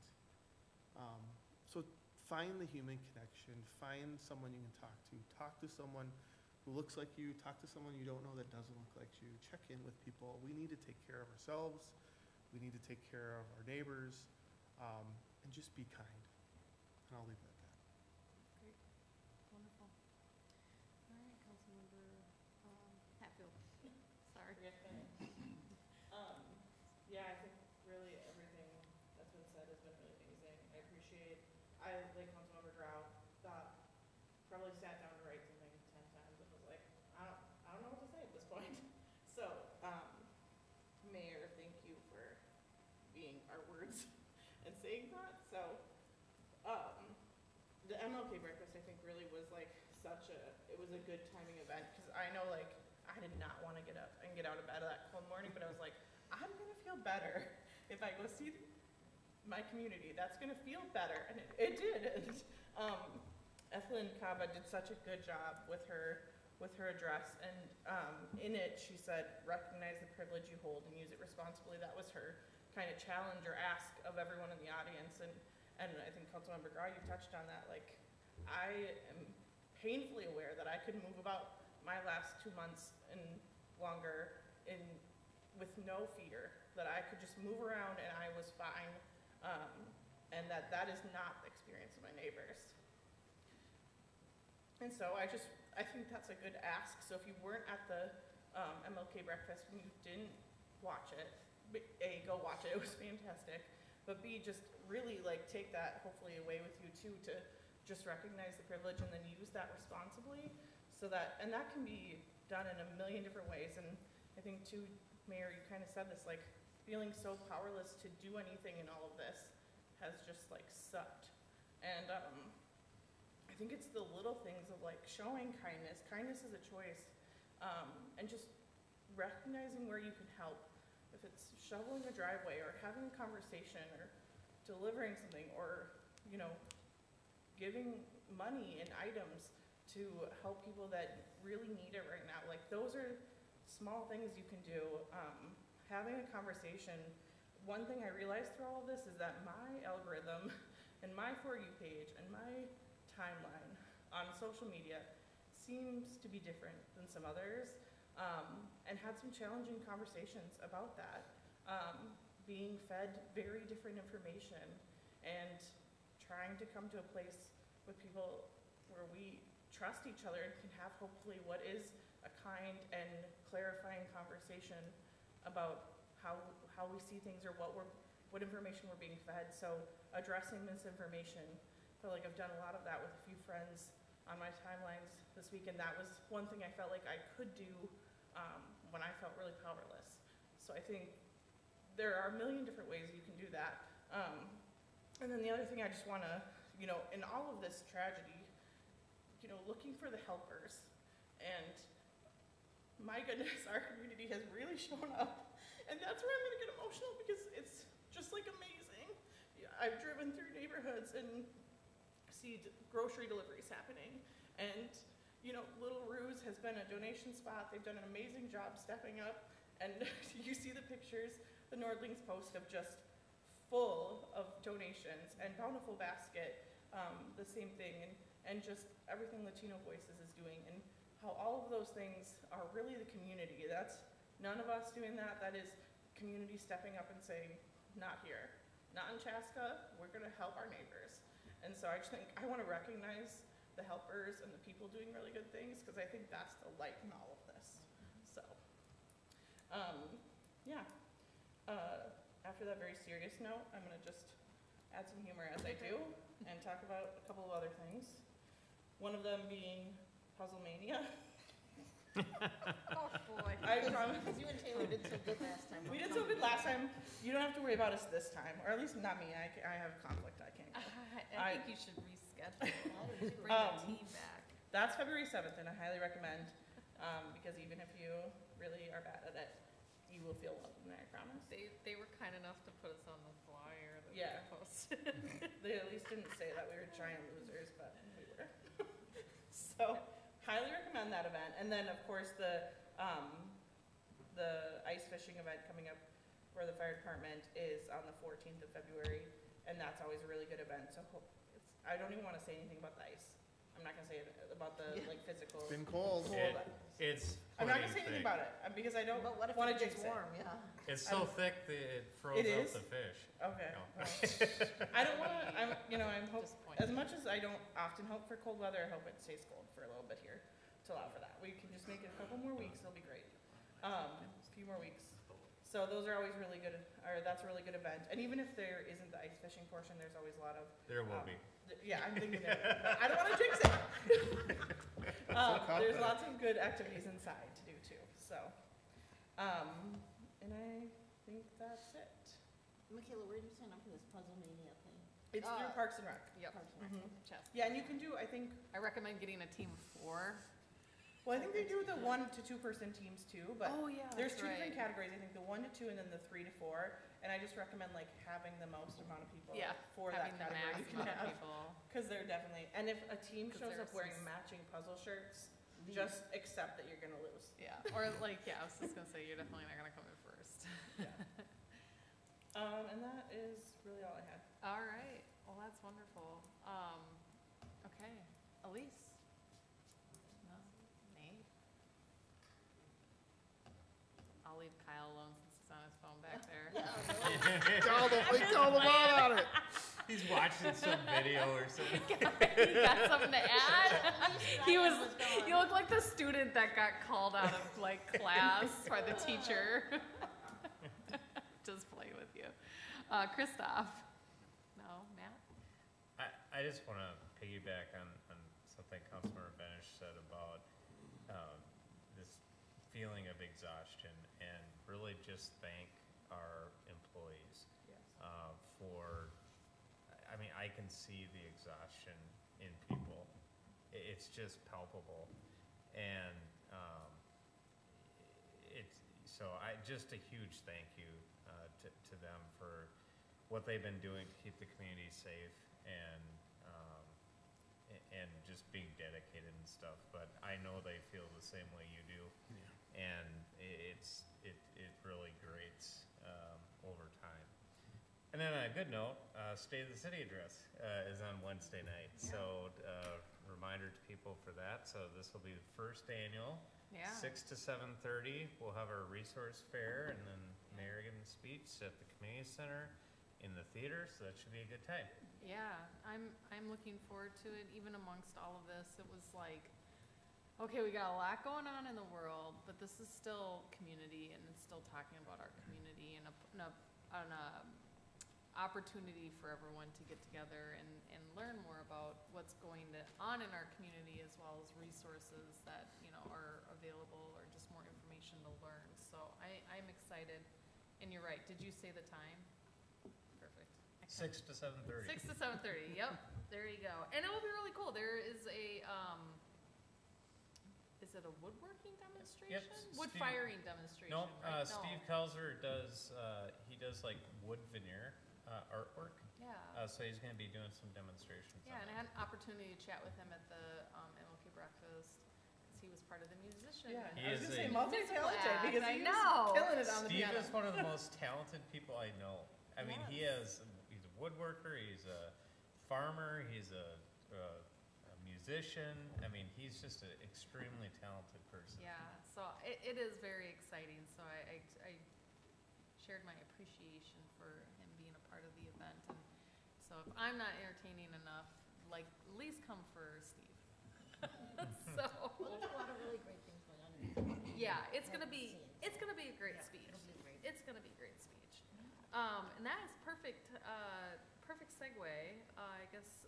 So, yeah, to wrap up some things, the MLK breakfast was really great, and like you said, Ethelyn Kaba had a very moving conversation or speech, in regards to her, coming over here from a different country and her perspective. And so it is something that is available on YouTube for anybody that does want to go back and watch, because it really is a great program. And also just a lot of really great nominations this year for the Human Rights Award. There's so many individuals and organizations that are doing such good in our community.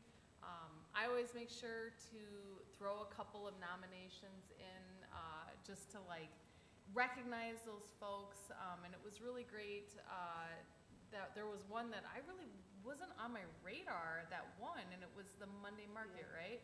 And so, you know, it was kind of like a food shelf for like the schools, so like students could be able to bring home nutritious food, and then they made it available to staff and things along those lines. And so, and that was really something that at the helm of, with a student kind of leading the charge and with some teachers, and I just think that is amazing that the student has the, you know, tenacity to spend. I mean, he's his junior and senior years, every Saturday, you know, doing this. I mean, there are not a lot of 16, 17, 18-year-old kids that would, you know, that's something that they feel passionate about and are consistent about. So I wanted to recognize that. So that was a really great event.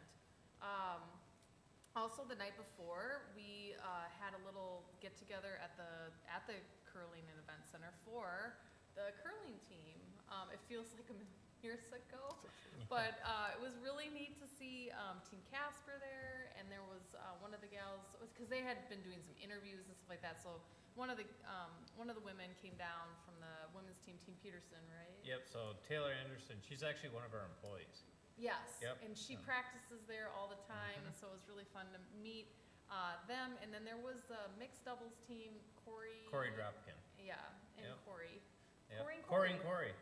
And so, you know, I mean, it's not every day you can meet like Olympic-bound athletes and be able to really celebrate and send them off in style. And then if you go, it's dark now, but if you drive by that curling center down where the Players Lounge is, Yep. they have really cool graphics on the windows now. So it's you should check it out. It's So it's really neat. cool. It's pictures of all the men's team, because they play out of here, and then Taylor, who works Yep. for us, and then we also have the Paralympic team is also out of Chaska too. So it's sort of cool. It says where Olympic dreams are born. Yep. There, and then has their pictures and stuff. So it's really neat. When did that go up? I went up today. Okay, because I'm like, Yeah. I They drive went by up that to- every no, they day. went up to- I'm like trying to I saw figure out, them like, on did I not Monday, see and this? I almost got into a car accident. Like, See, that's what happens to me. cranking my head to like look at all of it. But no, and I want to just poke fun at your son Will, because he was there, and I was like, this is gonna be you. And he was like, I hope so. So it was very exciting and really a fun event to be at, and send them off. So I look forward to seeing them in Italy. So and then coming up, we touched on the fishing contest and touched on the state of the city. Oh, the Historical Society was featured on Channel 5 today. You can go online and see it, that Live 5, so it's kind of like their afternoon program. And they touched on their, the women exhibit, the Grace and Grit, and Lisa did a wonderful job. So I just want to say, great job to Lisa and just the Historical Society for gathering all of those exhibits and all of the like historical artifacts. It's so fun to see our history kind of being on display and shown with pride. So I don't have like the specific time, but the food distribution was rescheduled because of the cold temperatures last week, and it's rescheduled to this Thursday, but it's at CAP Agency, which is the one in Shakopee, and I think it's from noon to 1, whatever the regular time is for the food distribution drive. So I just wanted to make sure to call that out, just because. 3 to 4, sorry. I'm sorry, Not 3 to 4. correct you, No, 3 to I'm 4. glad that you said that, because I thought. Tomorrow, actually. It says Shakopee. Well, then I obviously put Tomorrow. bad information in my notebook. I apologize. You got the location? You got the location, right? I saw the location. Well, I thought it was important because, right now, like, Mikhail, you touched on with, people being in need and needing things. I think it's important to let people know that there are resources, and that is definitely one that is very popular and very easy to, you get in line and you drive through, and, you can be able to, serve for your household, or maybe you're picking up for a neighbor. So. Yeah, it does say you can pick up for multiple families. So Yep. if you have neighbors that are maybe in need. So if you know somebody that's in need and you have that availability tomorrow, be sure to stop over there. And then lastly, mean, I spoke my words, I get the privilege of doing it at the beginning of the thing, so my feelings, it has been a struggle, to kind of navigate these last few weeks, and I know, appreciate the staff for all the conversations as we've kind of all put our heads together to figure out what is, an appropriate path forward. How do we best help our community without hurting it? And what is something that we can do as actionable, that is gonna make, a positive impact? And those are really, this is probably one of the hardest things, because you feel really powerless. There's a lot of things that we can't do. And there are things that we saw, as Matt and I were in meetings with other metropolitan cities that they were kind of trying to formulate, that just, really weren't plausible. And they sounded like they felt good, like, yeah, but then it wasn't something that could actually happen, and I felt like it would end up doing more harm than good. And so it's just kind of this balance.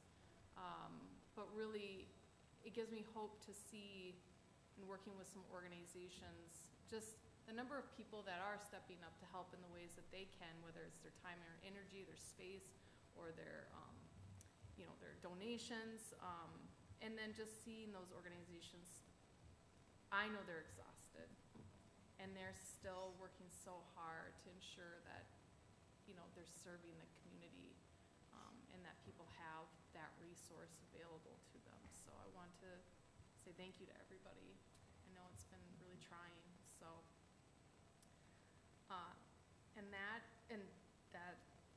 That's all I have. The next meeting is Monday, February 2nd. And with that, anything else? Otherwise, I'd take a motion to adjourn. Motion to adjourn. All right, motion from Councilmember Hatfield. Second. And a second from Councilmember Benish. All those in favor, say aye. Aye. Opposed? We are adjourned. Thank you, everyone.